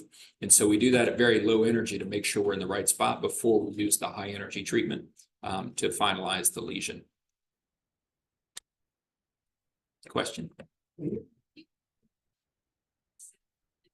Several years, if tumor comes back, it's deep brain stimulation option and then vice versa. Great question. So the question was, if you have focused ultrasound and your symptoms return after years, or we'll even say after a few months, can you still have deep brain stimulation and vice versa? And the answer is yes. So focused ultrasound can be repeated for patients if the symptoms come back. We can certainly treat that again, and we can use rescue deep brain stimulation for focused ultrasound. On the opposite way, some patients undergo focused ultrasound if they've had deep brain stimulation and it's failed for some reason. So I have a patient I'll be treating soon that had a deep brain stimulator that we had to remove because of complications and just unexpected things that came along. We'll be doing a focused ultrasound later this year so that we can give the tremor control. So it can work in both ways. Now, where we can run into problem is if someone has a deep brain stimulator on one side and wants focused ultrasound on the other, there are some limitations with how much time can be spent in the MRI because of the hardware, the DBS hardware, that might limit the ability to be able to do that. So usually once we've started down like the road of DBS, we would tend to do DBS on the opposite side. If we've gone down the road of focused ultrasound on one side, it'd be a lot easier to do DBS on the opposite side if we decided that was the right thing to do. Yes, ma'am. Hi, you may not be able to answer this question, but since you mentioned it early in the presentation. Is there any research into commonality between COVID-19 and Parkinson with the loss of smell? That's a great question. So it both comes from the olfactory nerve or the olfactory bulb being attacked by some process. The pathology ends there. It's kind of like saying I-81 got blocked, and so the cars aren't getting through, but there's a lot of different reasons that I-81 can get tied up. And so I don't know of a commonality that ties together that particular virus with Parkinson's disease, other than they both impact that part of the apparatus. I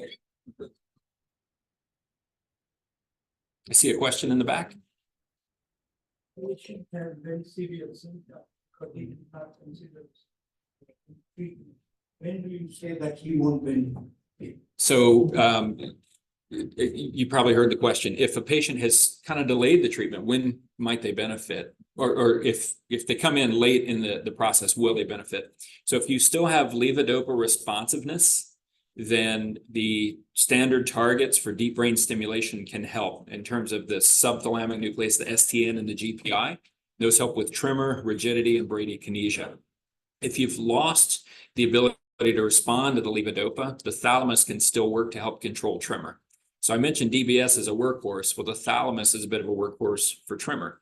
It works well for patients who are post-Cinemet in their Parkinson's response. It works well for essential tremor. I've even had it for post-stroke patients who have thalamic tremor based on a stroke they've had in the thalamus. We've been able to effectively control it. So I think we could still offer some benefit. Probably it would be more focused on tremor control though for those patients. Any other questions? All right, thank you all so much for your time today. I really appreciate it.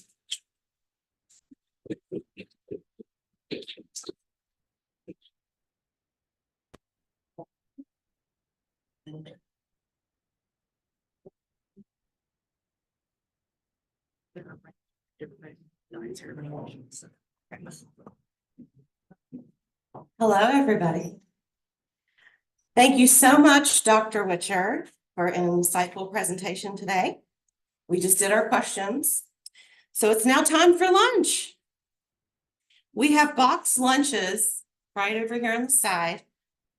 I'm going to dismiss 3 tables at a time.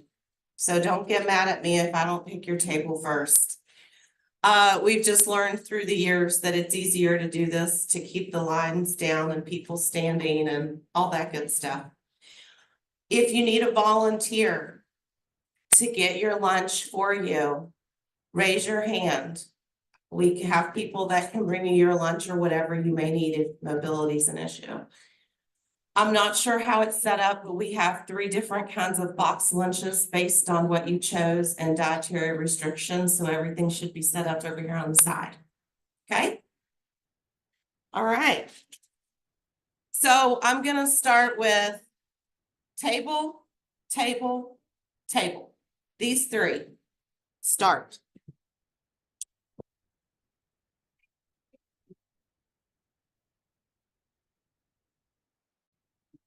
Bear with me. It's easier to do it like that. That looked good, Joe.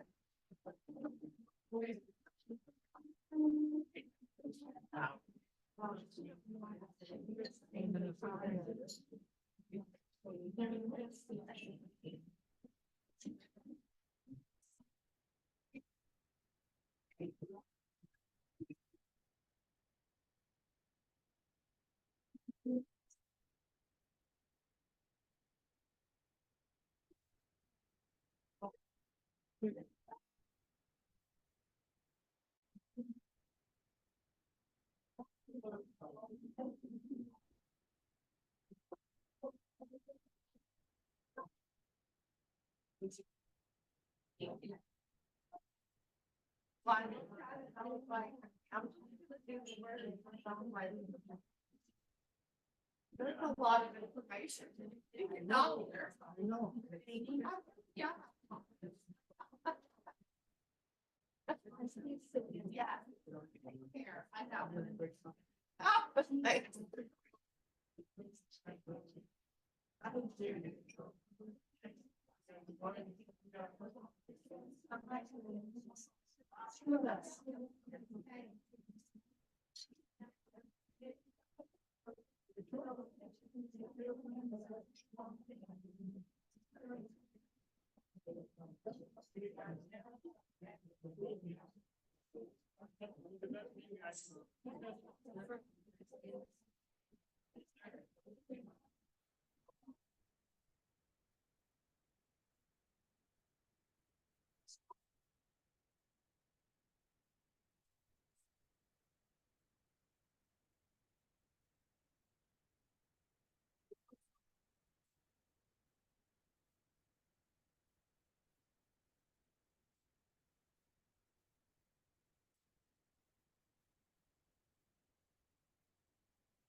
If anybody needs a lunch, raise your hands. We have volunteers to help. Somebody needs help with grabbing a lunch. Raise your hands. Okay.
Tables.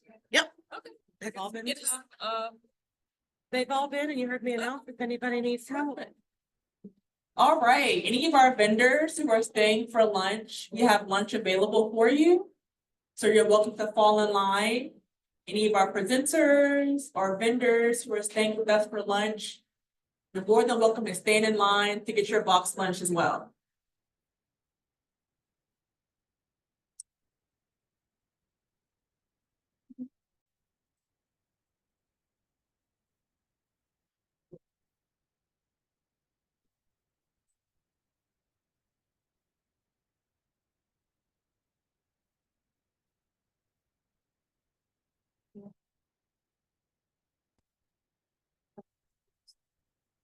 All right, so I think we're all. Okay, we're good. All right, thank you for your patience. We're going to go ahead and continue on with our conference. So, we have Dr. Hetal Ray, who is a board certified ophthalmologist and neuro-ophthalmologist. She is trained at Yale for residency and Emory for her fellowship. She currently works at the University of Virginia and specializes in disorders of the optic nerve and eye movements. Please welcome Dr. Hetal Ray.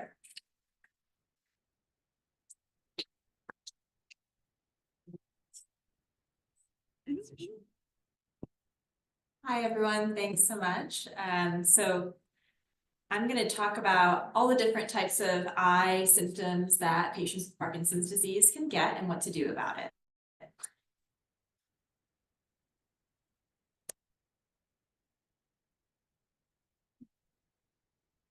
There it goes. Okay, great. So I have no financial disclosures. I'm going to talk about a few medications and things like that, but I have no vested interest in those. Other than to help you. Neuro-ophthalmology, what is it? It's a super small subspecialty. It's at the intersection of neurology and ophthalmology. You can become a neurologist and train in neuro-ophthalmology, or become an ophthalmologist and train in neuro-ophthalmology, which is what I am.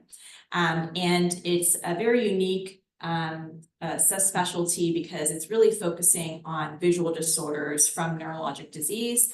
And if we think about it, a large portion of our brain is interconnected with our vision pathways that starts in the retina in the eye and then ends in the occipital cortex. And so there's a lot of overlap there. And so that is my life's work. We're going to talk about 5 main symptoms in PD, and we're just going to go through these one by one. Number 1 is dry eye. Okay, so good vision, it relies on a healthy tear cornea interface. And most people, Parkinson's disease or not, have experienced symptoms of dry eye. It can range from my vision is a little bit blurry, I feel like I have a hair stuck in my eye, it's itchy, it can start to impact the quality of your vision, so you get sensitivity to light, glare. And then you also get this paradoxical thing where you actually get more tearing, and that seems counterintuitive. But what we want our tears to be is a good combination of water, oil, and mucus, which is in this graphic here. And so when our eyes are dry, when it doesn't have a good tear film, it actually makes these emergency tears that is just made of water. They evaporate very fast, and then you are right back to where you were with your symptoms. And then an important note is also that you may not have any symptoms at all. You just may not be seeing very well, and you really need that eye exam to see how the surface of your eye is doing. And the reason this is important, particularly with Parkinson's disease, is because there is a reduced blink rate. So we often blink, multiple times every second, but with Parkinson's disease, that rate is reduced, and so it promotes evaporation of our tear film and also irregularities to our tear film. We want that to be nice and smooth, and with low blink rate, you get to be lumpy bumpy, so that the light that's trying to come into your eye is not focusing on the retina properly because that surface is not smooth.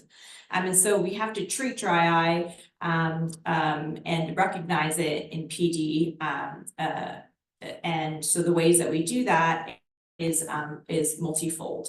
So with what, as I was just talking about, the tear interface has to be water, mucus, and oil. And so that mucus and the oil is coming from the eyelid margin. We have these little oil glands, about 30 to 60 of them on the eyelid, upper and lower eyelid margin, and those need to be producing that mucus and oil.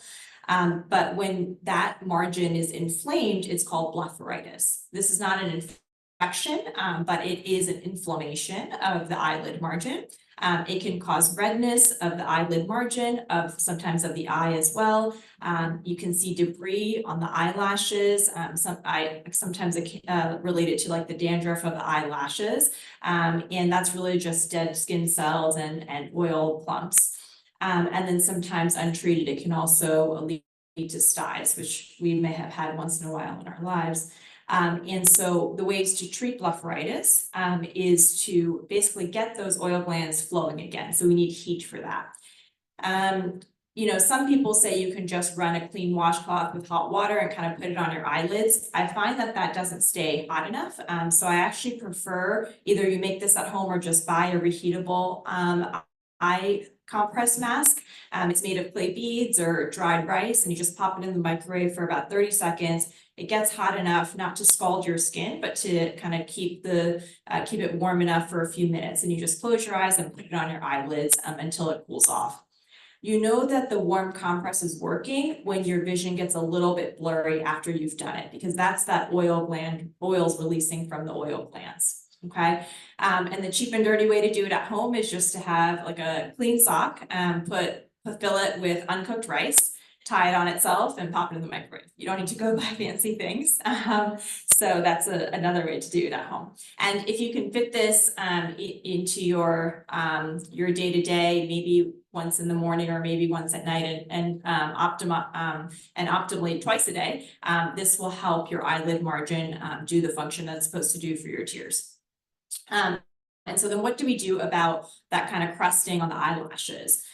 You can do eyelid scrubs once or twice a day as well. We generally recommend baby shampoo because it's not toxic to the eye surface. If you get a little in your eye, it's okay. But just gently kind of washing off that excess debris on your eyelashes. Here's a little graphic on my slide just to kind of show the vertical movement to try to remove the debris from the eyelid margin and kind of allow the oil glands to express, and then you kind of swipe horizontally to kind of remove the debris. This should not be very rigorous. It's really just to kind of allow that excess debris to fall off easily. And ideally it's done after the warm compress because you've gotten things loosened up. And then as a general health for the eyes, why do people say, oh, you should be eating fish and things high in omega-3s? It's because of the oil glands. You want to have a high omega-3 diet for the health of your eyelid margin to help you with dry eye. So it's helpful to get the nutrient directly, to eat salmon or sardines and things. You could also get omega-3 supplement, but I just, we don't know exactly how much of the fatty acid is actually getting through with every capsule you take, because obviously over-the-counter supplements are not regulated. So then the next component of it is actually how to lubricate your eyes when they are dry. I do not have a preference in terms of what artificial tears people use, but there are different types. And so regular artificial tears, they have preservatives in them. They come in a bigger bottle, so they have a longer shelf life. But because of those preservatives, you only want to use it for up to 4 times a day. If you find that you need to use more artificial tears, preservative-free artificial tears are a great option. And there's definitely nothing toxic in those, and you can use that as much as you like. But I just say that once the vial is open, they don't have preservatives in them, and so I really shouldn't be keeping those for more than the day that you open them. Okay. And then the third point are the gel formulations. Those are nice as well if you're doing something less frequently, because they're thicker, they tend to soothe more. At the time that you're applying that eye drop, you will get a little bit of blurry vision as expected, because you're looking through a thicker drop. And then my big graphic here is just to say, please no Visine, no clear eyes, nothing that says get the red out, because that all has chemicals in them that makes your eyes look great because they constrict the blood vessels. But that is just kind of reigniting the dryness of your eyes, and so not helpful in the long run. Patients with difficulty with coordination, there are some tips that can help with putting the eye drops in, other than having someone else do it for you. But it is really tough. Those eye bottles are so small and difficult to squeeze. But one option is to basically lay down and kind of put it in the inner corner of your eye and let it just kind of roll into your eyes. And so that way you don't have to actually worry about getting it directly in the eye, but it will seep in. And the second trick, which I find that some people have benefit with, is actually just keeping the eye drops in the fridge, because the cool sensation helps you recognize that the eye drop actually got in your eye. And so those would be my 2 recommendations. There are also eye drop applicating assistive devices that you can find on Amazon and things. Be wary of those though, just because that's another thing that can harbor bacteria and get infected, and then that's going into your eye. So if you are using one of those, that has to be regularly cleaned and looked at. Okay, and then this next part is something that I don't think as many people are familiar with. They're called moisture chambers. There's a few online shops that are selling them. They can kind of come in like a swim goggles type of form, but these are to wear at nighttime, particularly if you wear like a CPAP mask and there's a little bit of air leak. These can be very helpful to put on your eyes so that the moisture is staying on the eyes overnight. And then during the daytime, there are these like kind of modified moisture chambers that have just sides with silicone, kind of like a cup to kind of keep the moisture in. And these glasses can actually fit a prescribed prescription in them. So they're a little bit more fancy, and some people have found that helps.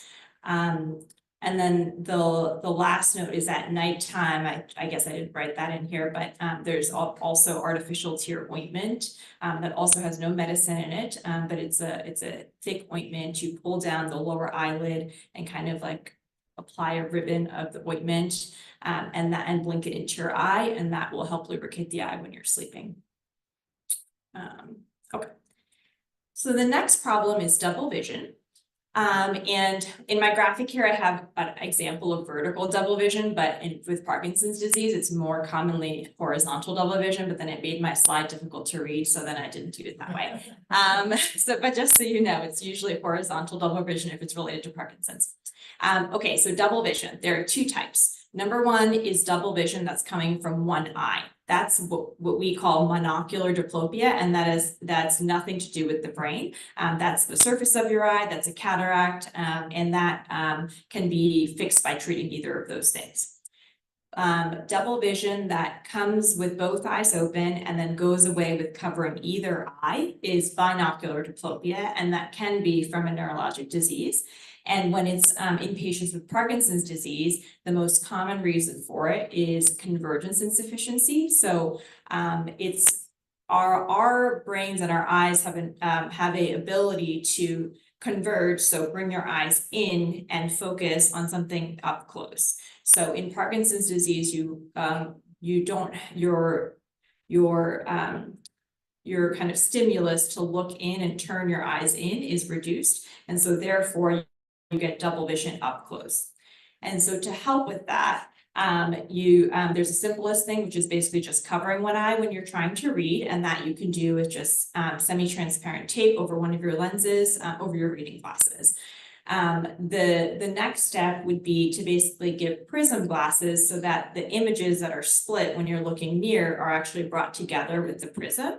And this can be a sticker on your glass, or it can even be ground into your glasses permanently, so no one would realize that you have prisms on your glasses. A question that I often get is that, can I do eye exercises to help improve the convergence insufficiency? And unfortunately, the answer is no. You looking around, living your life, reading something, watching TV is you doing eye exercises all the time. So it's not like other muscles in the body that if you kind of rehabilitate them, they get stronger, because your eyes are moving at all times, even when you're sleeping. And so really for convergence insufficiency, we're either talking about covering one eye or talking about prisms. And this is one of the conditions where someone like me, like a neuro-ophthalmologist, may be able to help, because not all ophthalmologists feel comfortable measuring and then prescribing prisms.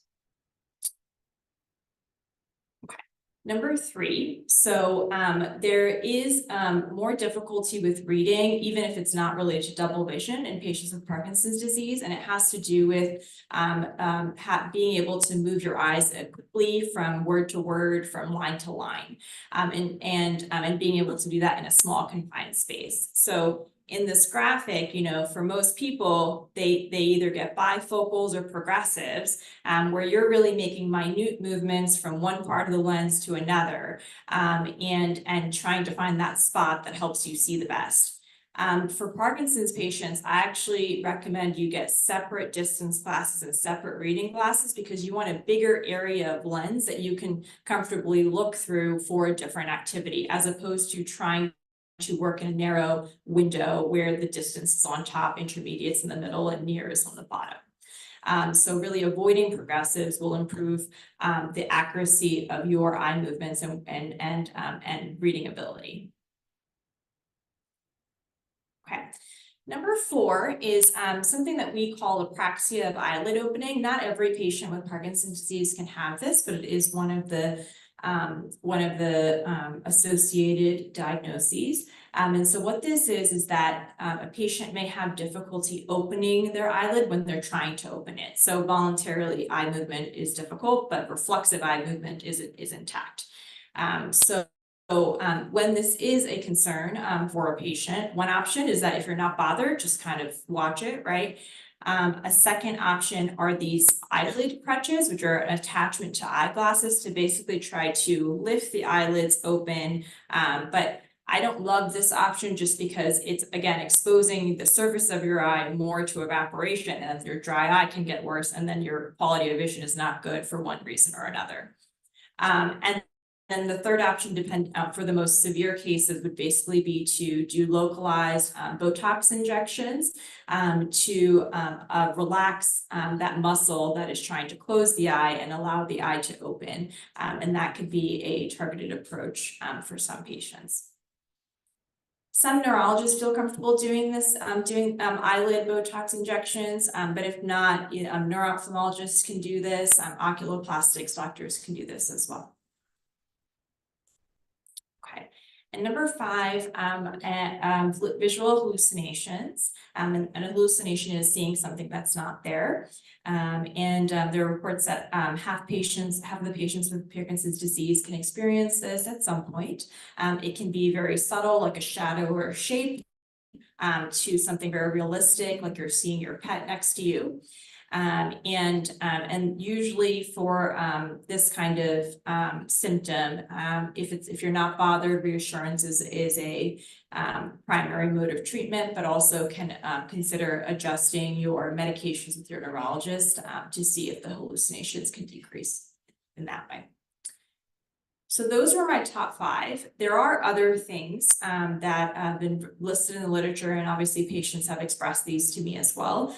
The localization of why they occur, and then therefore the treatment for them is limited, and so therefore I don't have big slides on them. But I did want to kind of highlight a few things that are recognized as part of Parkinson's disease symptomatology. So reduced color vision, reduced contrast sensitivity, and both of these can either be from reduced dopamine of the retina itself that can cause these symptoms, or higher cortical function, and fits into my third point, which is visual spatial dysfunction. So this category of dysfunction is not related to the eye itself. It's how your image signal is being transmitted and then interpreted by the higher cortical areas of your brain. And so this is mostly the parietal lobe.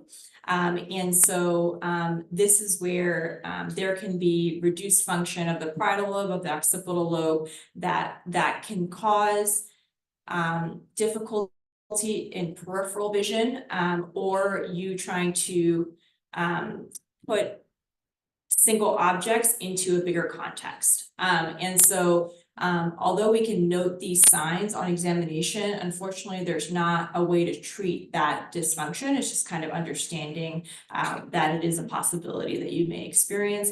I also kind of fit difficulty with depth perception into this category as well. Number one, when there's difficulty with depth perception, you always want to make sure it's not the double vision that we talked about, the number 2 part of my presentation. But if your eyes are moving well, there's no double vision, but there's still a feeling of reduced depth perception, that I relate to the higher cortical dysfunction that can be seen in Parkinson's disease.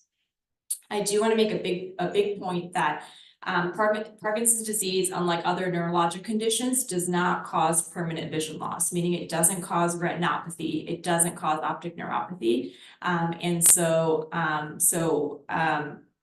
eye exam, if you have any permanent vision loss, is absolutely necessary, because then we're really looking for something else. And what does that include? So refractive error means you just need glasses, right? Like everyone may need glasses at some point in their life, either for distance or for near. You know, at some point, if you live long enough, you develop cataracts, and sometimes they need to be taken out, so that you always want to be looking for that. And then screening for other eye conditions that increase risk of these conditions increase as we're aging. So glaucoma and macular degeneration. If you're diabetic, you should be getting a yearly diabetic eye screening. And then one last point is floaters. Floaters are common eye finding.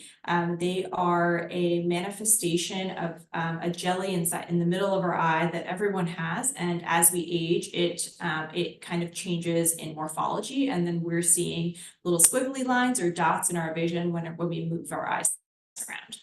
So some people can have floaters since they were a teenager, like I have, because I'm very nearsighted. Others can develop it in later age, or around the 50-60 range, and may be representative of what we call a posterior vitreous detachment. In that scenario, if you have a new floater, it's something where you want to get a dilated eye exam with your eye doctor to look for any retina problems. But if you've had your floaters, if they've if you've known about them, if they've been similar for years, it's nothing to be concerned about. They are kind of annoying, but your brain generally learns to kind of ignore them as much as possible. But then when it's a bright day or snow on the ground, they pop up again. But as long as they're not new ones, it's not something to be worried about. And then just a little plug about when should we be getting eye exams like as a screening tool, and based on the American Academy of Ophthalmology, at age 65 you should be getting an eye exam every 1 to 2 years, and then if you're younger than 65 and you have certain eye conditions or family history of eye conditions, you should be getting an eye exam even earlier than that. Okay, so if you have any questions, I'm happy to answer. This is a picture of the West Complex where I work in Charlottesville, the old medical school.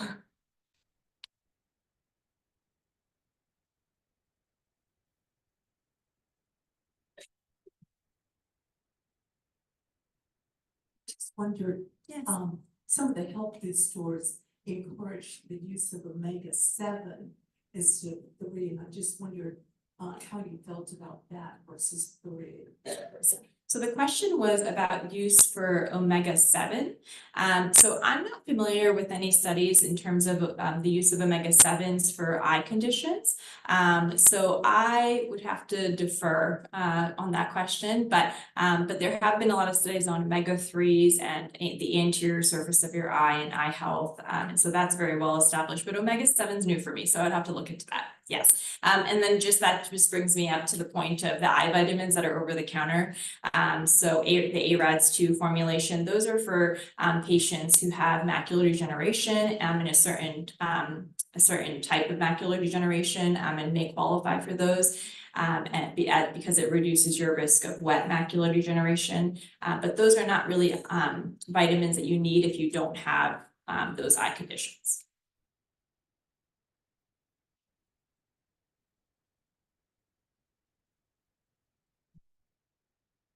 Are these eye symptoms precursor of Parkinson? Do they develop even before Parkinson is diagnosed, and how about it? Yeah, so the question was, are there any eye symptoms that develop before the diagnosis of Parkinson's is made, if I understood that correctly?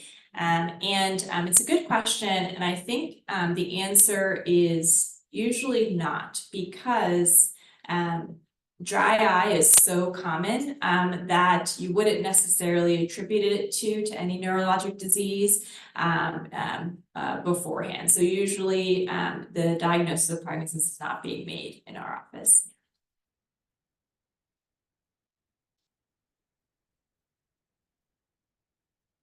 For context on the physical therapies, I was curious, you had mentioned eye exercises would help with convergence. Let's just say one of the patients has concurrent vestibular problems. Is doing eye exercises going to damage anything? Yeah, so the question was, do eye exercise damage? So my answer is no. So I don't think that any eye exercise will damage you. I don't want there to be a miscommunication in terms of if it will help, because there is a scenario where if you have convergence insufficiency when you're a young child, that there are actually prescribed eye exercises, and that is a very different scenario than when we're in adulthood, because we just don't have that plasticity to grow out of our convergence insufficiency. But in general, eye exercises don't hurt, but they don't help either. Dr. Ray, did you say that progressive lenses aggravation situation? Could you comment further, and what would you recommend if you have that? Yeah, so the reason the progressive lenses are difficult to use is because only a portion of the lens is accessible for a certain target distance that you're trying to view. And as we know with Parkinson's, your ability to kind of fixate and kind of switch fast from one target to another is impaired. And so with the progressive lenses, you're being asked to do that task repeatedly and trying to get your head movement right to view something clearly. And so if you feel frustrated when you have your progressive lenses on and you feel like the quality of your vision is unreliable, I think the switch we should try would be to change to separate distance glasses and separate reading glasses. And then say you do a lot of computer work, then a third pair would be for computer glasses. You mentioned horizontal, vertical. Yes. Have you ever had any oblique 45-degree? Not with Parkinson's, but yes, you can have oblique diplopia. But that would not be related to Parkinson's, so we'd want to be checking you out for another type of double vision problem.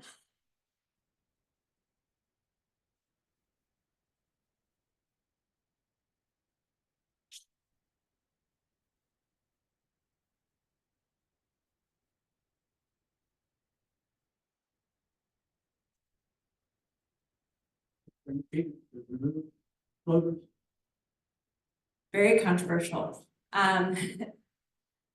In general, it's very frowned upon to do an eye surgery to remove floaters. It technically can be done. It would be called a vitrectomy, but I'd be hard pressed to find a retina surgeon who would do that. And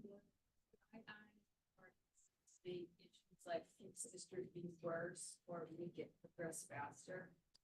Good question. So does dry eye, the severity of the dry eye impact Fuchs dystrophy? So Fuchs dystrophy, I'll just give everyone a little bit of a summary, is an inherited disorder where the lining of your cornea does not have as many cells as the normal population. And what these cells do is pump out extra fluid from your cornea, because you want your cornea to be clear and not cloudy. And so these cells help keep it clear. When you have Fuchs dystrophy, your cornea can get cloudy. That can also cause vision symptoms on their own. So in short, the dry eye is the front surface of the cornea that's impacted, and the Fuchs dystrophy is the back surface of the cornea that's impacted. Having both conditions it impacts your vision more, of course, and it makes it tricky for how to treat each of them, because you both have to lubricate the eye but also dehydrate the eye at the same time. So it's a little bit tricky, but it doesn't mean that the severity of one condition will impact the other. So so it's just a management tricky issue, but it does not one condition does not make the other one progress.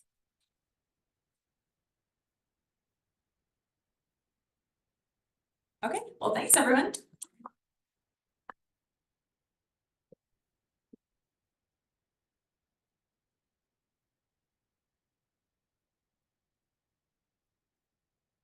Just a quick reminder to please keep updating. Later down the road, people are still taking it without any trouble. And that's often very useful information for FDA applications, but it's also very useful for participants who want to continue taking the medication as they get that access to that medication. So things to think about before you decide to participate or while you're thinking about participating. You want to understand the benefits of participating. Are you going to get the drug? Is it going to be free? Is it going to help the symptoms that you actually have? What are the risks to participating? Are people who have heart disease more prone to having trouble on this drug versus other people? Are we worried about how the kidneys will function? Is there an increased risk for harm from getting dizzy or lightheaded? So we want to understand what those risks are. And those are usually laid out pretty comprehensively in the documents that you're going to sign when you sign up to participate. And the study team will go over all of that with you so that you will understand what you're signing up for. And you may get a little fatigued by how much they want to reiterate the risk and the benefits before you participate. And then the other thing you need to know is what you're going to be asked to do if you participate in that research study. How many visits are there going to be? How long are the visits? How closely spaced are those visits? Is there any wiggle room in scheduling the visits? You know, do you have to actually come in every 7 days, or could it be every 7 to 10 days? And while you're at the visits, what are they going to ask you to do? Do you have to walk up and down the hall for 2 minutes at a time? Do you have to take the study medication? Do you have to wear a iPhone watch on your arm to monitor movements? So that kind of information about what you're going to be asked to do is really important to understand. You may be asked to do something that you're not comfortable doing, and if that's the case, you should say no to that particular study. So questions to ask before you actually participate. What's the study? What are you going to be asked to do? What are we looking at? Why are we looking at it? What phase is it? What are the risks? What are the possible benefits? And, you know, that's just everybody's best guess as to what the risk and possible benefits are, but ask what they are, because you may not be comfortable with some of those risks. What's your participation going to entail? What kind of care will you get? What will happen if there is something goes wrong? Is there a safety protocol put in place so that if you get hurt, that someone is going to take care of you so that you get better and not just say, so sorry. Think about personal issues. Are you going to be able to drive after each visit? If not, do you have someone who can drive you? Do you live so far away from the research site that you need to come in the day before? And can the study put you up in a hotel to do that? Can the study help cover the cost of hotel meals or gas to get back and forth?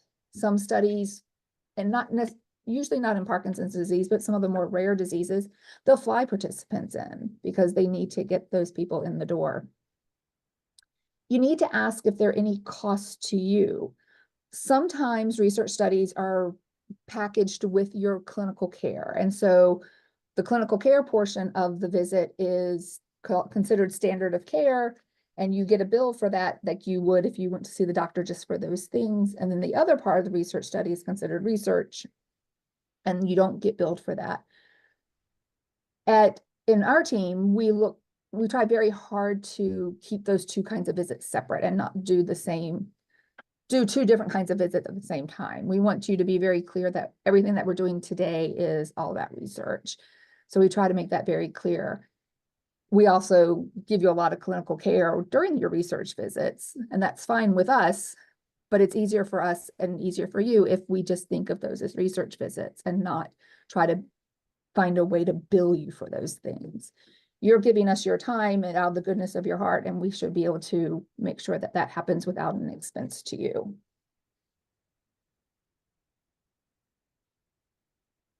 I like to have participants who are well-informed. I want them to be able to ask the questions they feel comfortable asking, and I want them to get all the information that they need. I don't mind repeating myself, but I want to make sure people get what they need. I usually ask if you can bring a family member or a friend with you for support. It's nice to have that second set of ears in the room to hear things. It's also nice to have that second brain thinking of questions and to help writing down answers for you. It's just nice to have that additional person who understands everything that you're going through and who can sort of back you up a little bit if you get home and have some questions.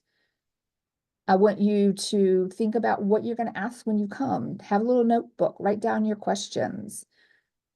You don't have to send an email every time you have a question, and that's okay if you do, but you could also start an email and keep it in your drafts folder and write down all your questions and then print them out and bring them with you to your visit. But I also want you to write down your answers. So if you get an answer to your question, I want you to write it down so that when you're at home and you wake up at the middle of the night at 3 a.m. and your brain just can't turn itself off and you have all these questions, most of those questions have been answered for you. And so I want you to be able to look back in your book and find the answer so that you can go back to sleep and not worry about it so much. So how to be a good research subject? The first thing to do is just to volunteer. And even if you end up not being a fit for the study, most places will make a note of your name and your interest of what kind of things you want to participate in, and they'll reach back out to you when they have a study that does fit for you. I want you to read the consent form. The consent form is super long. It is super boring. It is full of information that makes very good material to read before you try to go to bed because it's very boring. Most people don't take the time to read it, and I would really encourage everybody to take the time to read it. Some team members are very good about going over that consent form in great detail. Others are not so good about going over it in detail, and they sort of just hit the high points and then expect you to read it. But I really want you to take the time to read that consent form, understand it, and have a discussion with whoever's discussing it with you. Don't just let them lecture to you and then you sign on the dotted line. It really should be a two-way street of discussion. You get all your questions asked and answered, and the study team also gets the chance to ask you questions about you. I'd like you to keep your research appointments as they're scheduled. Let the research team know as soon as you know there's a problem with the schedule. I tend to send everybody the schedule for all the research visits for the next year and a half at the beginning of the research process with us, so that you know and you can plan. And then as you are planning your trip for the fall and you're like, oh, I've got a research appointment that day, you can pick up the phone and call me and say, you know what, I've got a conflict, can we move that? And I'm usually really happy to help move those studies, but we need to know as soon as possible because, you know, research schedules are pretty tight. I want you to follow the instructions that you're given. Usually the instructions are given orally, but they also write them down for you. They're often included in the consent form. Sometimes you'll get a separate piece of paper with your instructions, but I want you to follow them. And I don't want you to just decide you know best. We've had a few research participants that are like, yeah, I think, you know, you told me to take 3 pills a day. I just decided to take 4, or I decided to take 2 every other day. Well, then you've just really wasted your time and you've wasted our time because we can't use that data because now we're comparing apples to oranges instead of apples to apples. So I want you to follow the instructions for that reason, but I also want you to follow the instructions because it keeps you safer. Those instructions are there mostly for safety. And so we want you to follow the instructions that you're given. And I want you to maintain contact with the team. Don't ignore the phone calls. Don't ignore the texts or the emails. If somebody from the team is reaching out to you, please get back in touch with them. Don't just drop off the face of the earth and not ever come back for your research visits. Tell us you don't want to come back for your research visits, and that's fine. We'll work with you, but we really don't want to lose anybody to follow because we want to make sure that you're safe and we want to make sure that you're taken care of. And we want to make sure that if it's a medication where you need to titrate down slowly off the study medication, that we do that in a safe manner. So please maintain contact with your research team if you decide to participate in research. How do you know which study is right for you? You talk to the research coordinator, or you talk to your doctor who is doing the study.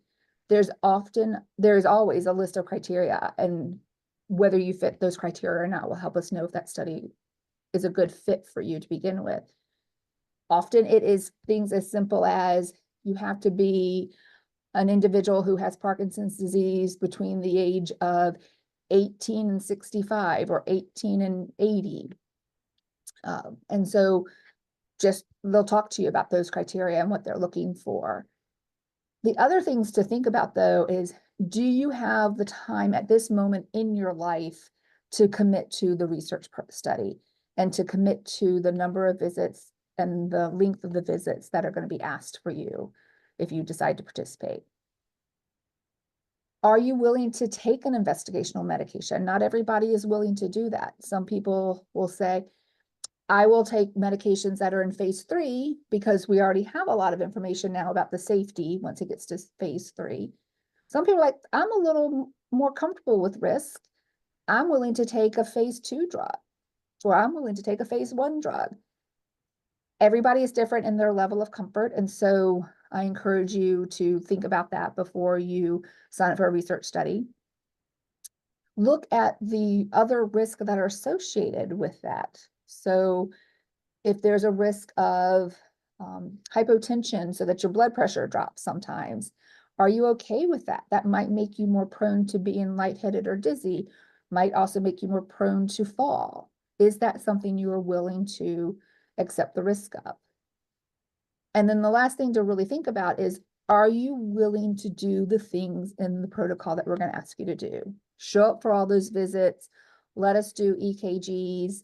Let us take blood samples from you, give you that study medication. Or if it's an interventional device, are you willing to walk up and down the hallway for us for 20 minutes at a time and tell us how you feel about those and answer all the surveys? So we talked a little bit already about what the consent form is. It's a legal document that you have to sign. The person who explains it to you has to sign it as well. And this document is supposed to be written at an 8th grade reading level. It never is. They can be short, but they're usually very long because the institutional review board wants to make sure all the information is in there to protect you. The sponsor wants to make sure there's information in there to protect you. The researchers at the site want to make sure there's information in there that protects you. So a lot of people are trying to add in more and more information. And so those consent forms are pretty long, but they should be laid out pretty well and give a lot of detailed information. They should talk about risk, benefits. They should talk about what's going to happen in each visit and how often the visits are going to be. There should be information in there about who to contact if you have questions. The institutional review board, as well as the site personnel. You should have people's phone numbers or a way to contact them after hours. But there should also be right up front a big section that talks about the science behind what they're doing and why they're doing it, how many people they want to enroll, why they want to enroll that many people, what are some of the criteria to get into the study. So all of that information is laid out. Usually the staff members talk to you about all this study. Some, as I've said earlier, talk about it in great detail, and other people talk about it in less detail, but it should all be in that document. Don't ever hesitate, though, to ask questions as you're going through it. Even if you think you've heard the answer before, just ask the question again if you have that question so that you are the most informed before you sign the informed consent. So after that document gets reviewed and signed, then we can start all the activities of the research study. Usually the first visit is all about screening, making sure that you as the participant meet all the criteria. We take family history and medical history, but we also ask a bunch of questions. We look at the medications that you're taking, all just to make sure that you meet all the criteria. We're doing that because we want to make sure that there's nothing that we know of that will harm you if you participate in this study. And so we're really doing it a lot, mostly for safety reasons. And then after you get through screening, if after all that information comes back, then you're still a good fit for the study, then the research visits start. So we've talked about all of this, but this is just a nice picture diagram of what happened, what's in that informed consent, but we've already talked about that. We've talked about this. Sorry, sometimes I get a little ahead of myself when I am talking. So for the research visits, we usually have a set schedule. They call them research windows, and sometimes there's no wiggle room on the windows, and sometimes there's a little bit of wiggle room. But the visits themselves often have a schedule laid out of what's going to happen during that day's visit. There's scales or there's surveys that you have to answer. There's safety assessments like blood work or EKG.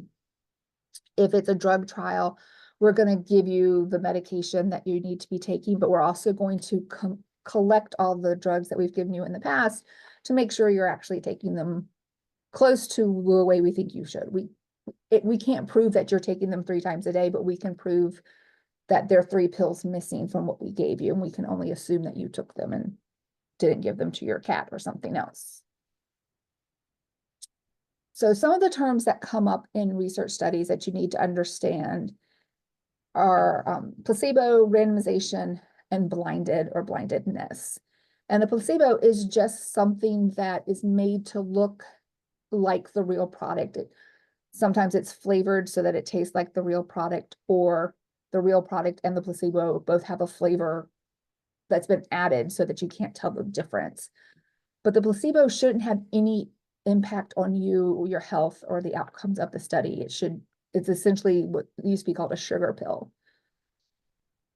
Randomization is the process where some statistician behind the scenes determines whether you're going to be in the group that gets the intervention or you're going to be in the group of people that gets the placebo. And it's all by chance. It's not who's willing to take the drug. It's just a flip of the coin, essentially, as to who goes into which arm of the study.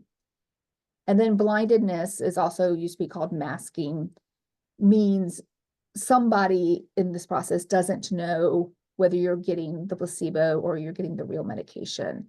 In phase 2 studies, the participants are blinded, but in phase 3 studies, the participants and the on-site researchers don't know. So it's called a double blind.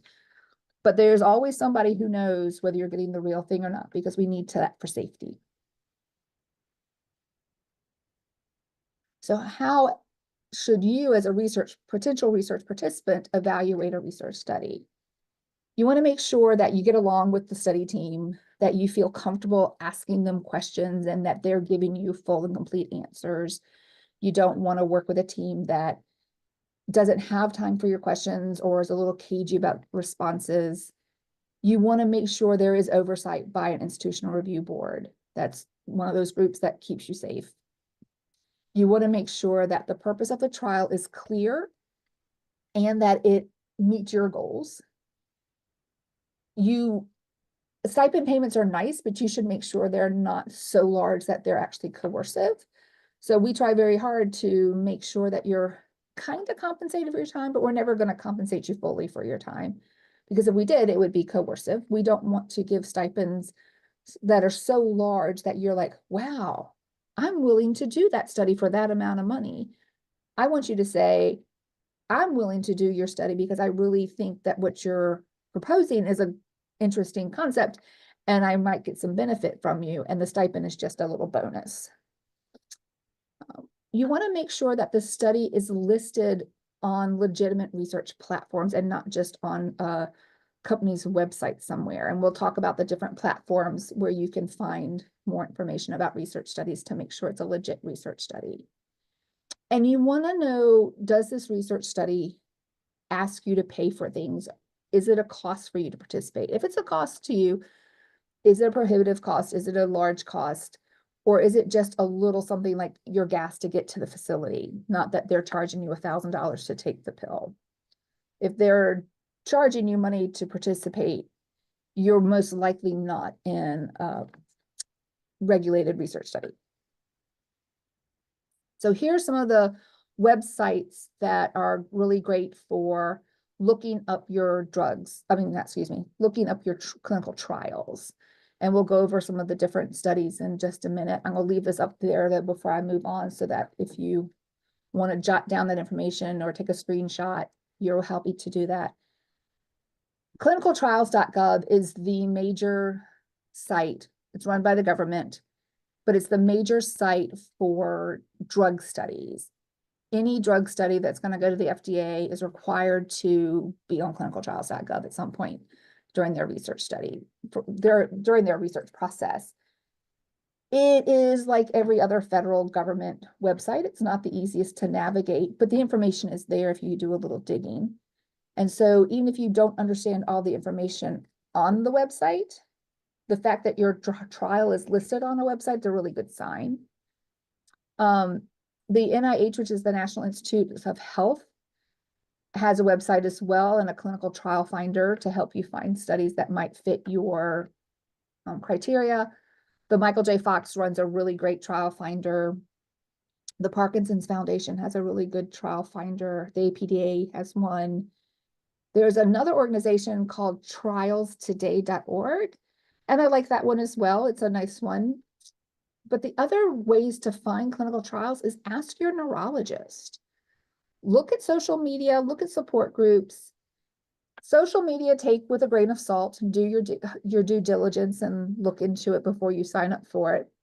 But a lot of these trials are listed on Facebook or Twitter because that's how we can find all the people that we need who are willing to participate.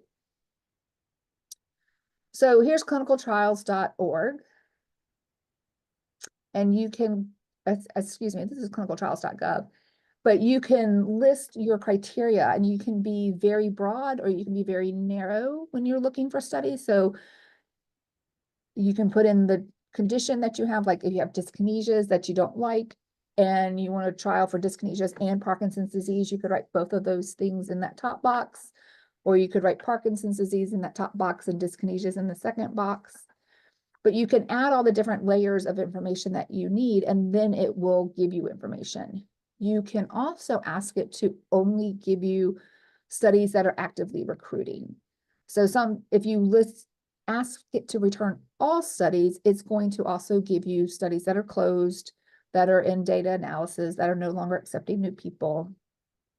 So I would recommend, if you are ready to participate, that you actually ask it to only give you back things that are actually actively recruiting. You can filter it by age groups, you can filter it by gender. This is the site that's run by the NIH, and it's very similar to the clinicaltrials.gov. You can filter in all sorts of different ways. You can also, on this site, register as a healthy volunteer if you're willing to go to the NIH and be a healthy volunteer for studies. They would look at this database and call you up maybe and say, you said you'd participate, this is the study, are you willing to come? And then this is the one that's not as common as the others, but I think it's a nice website and it's pretty easy to navigate. So I like to recommend this one as well. It's called thetrialstoday.org. And it, like the other studies, it gives you ways to filter out based on your criteria, what you want to do. But I think the language is easier to follow. And I didn't go over Michael J. Fox or the Parkinson's Foundation or APDAs, but they all work very similarly. So I'm going to take just a few more minutes and talk about some of the trials that are happening at VCU.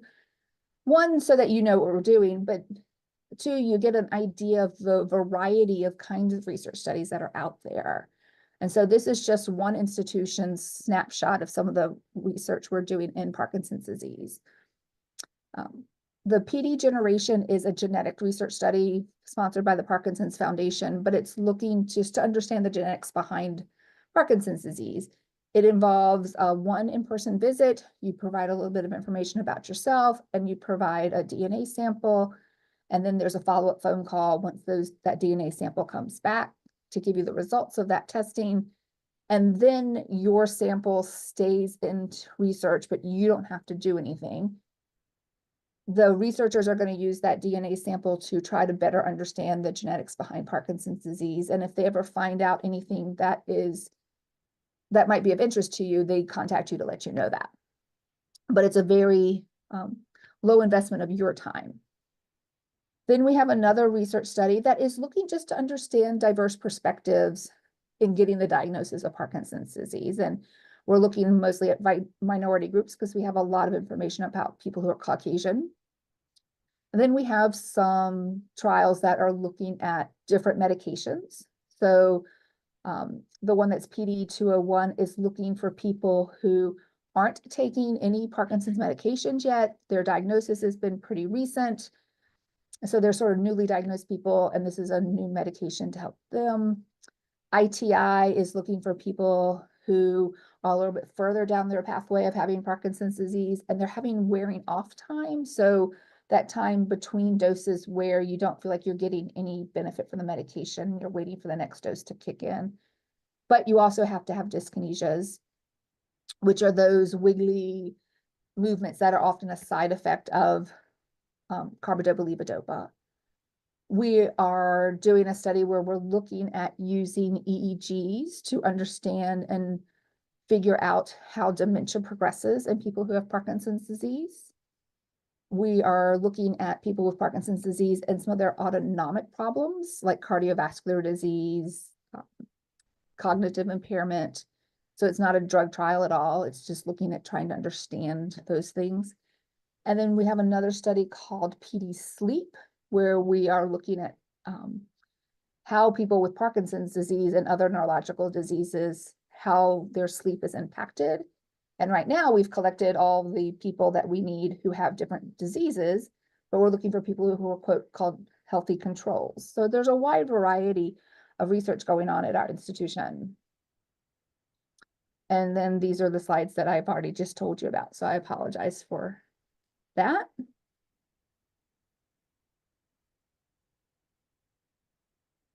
And then across the state are some more research studies that are happening. In Charlottesville, they're looking for people who have some motor fluctuations, and they're looking to see if the medication helps change on time and off time, as well as dyskinesias. There's a study at the Veterans Hospital looking at Parkinson's disease in veterans. And then there's another one looking at 2 different medications, using it for psychosis and Parkinson's disease. So across the state, lots of stuff going on as far as research goes. And so this is sort of the end of my talk. And clinical research participants are not lab rats, but they are our heroes. And so I want to thank anybody in the room who's ever been a research participant, but also those people that will become research participants in the future. And so now I'll open up, see if there's any questions I can answer.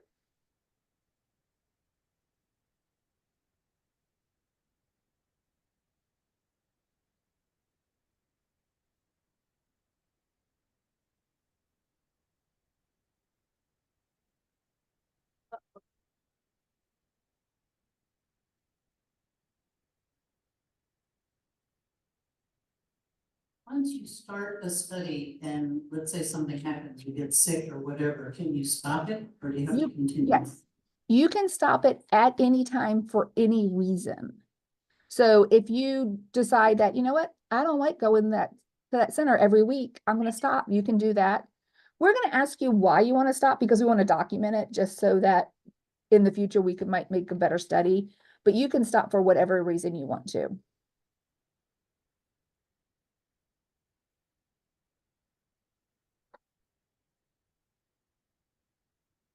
We have a question about where the Parkinson's psychosis studies being.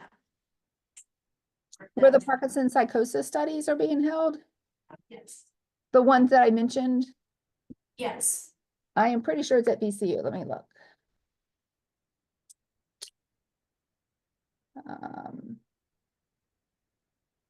Actually, we have some for dementia, but we don't have any psychosis. Let's see. Oh, this one, I don't know. I'd have to look it up, but you could look it up on clinicaltrials.gov. I don't remember the site that was using this one.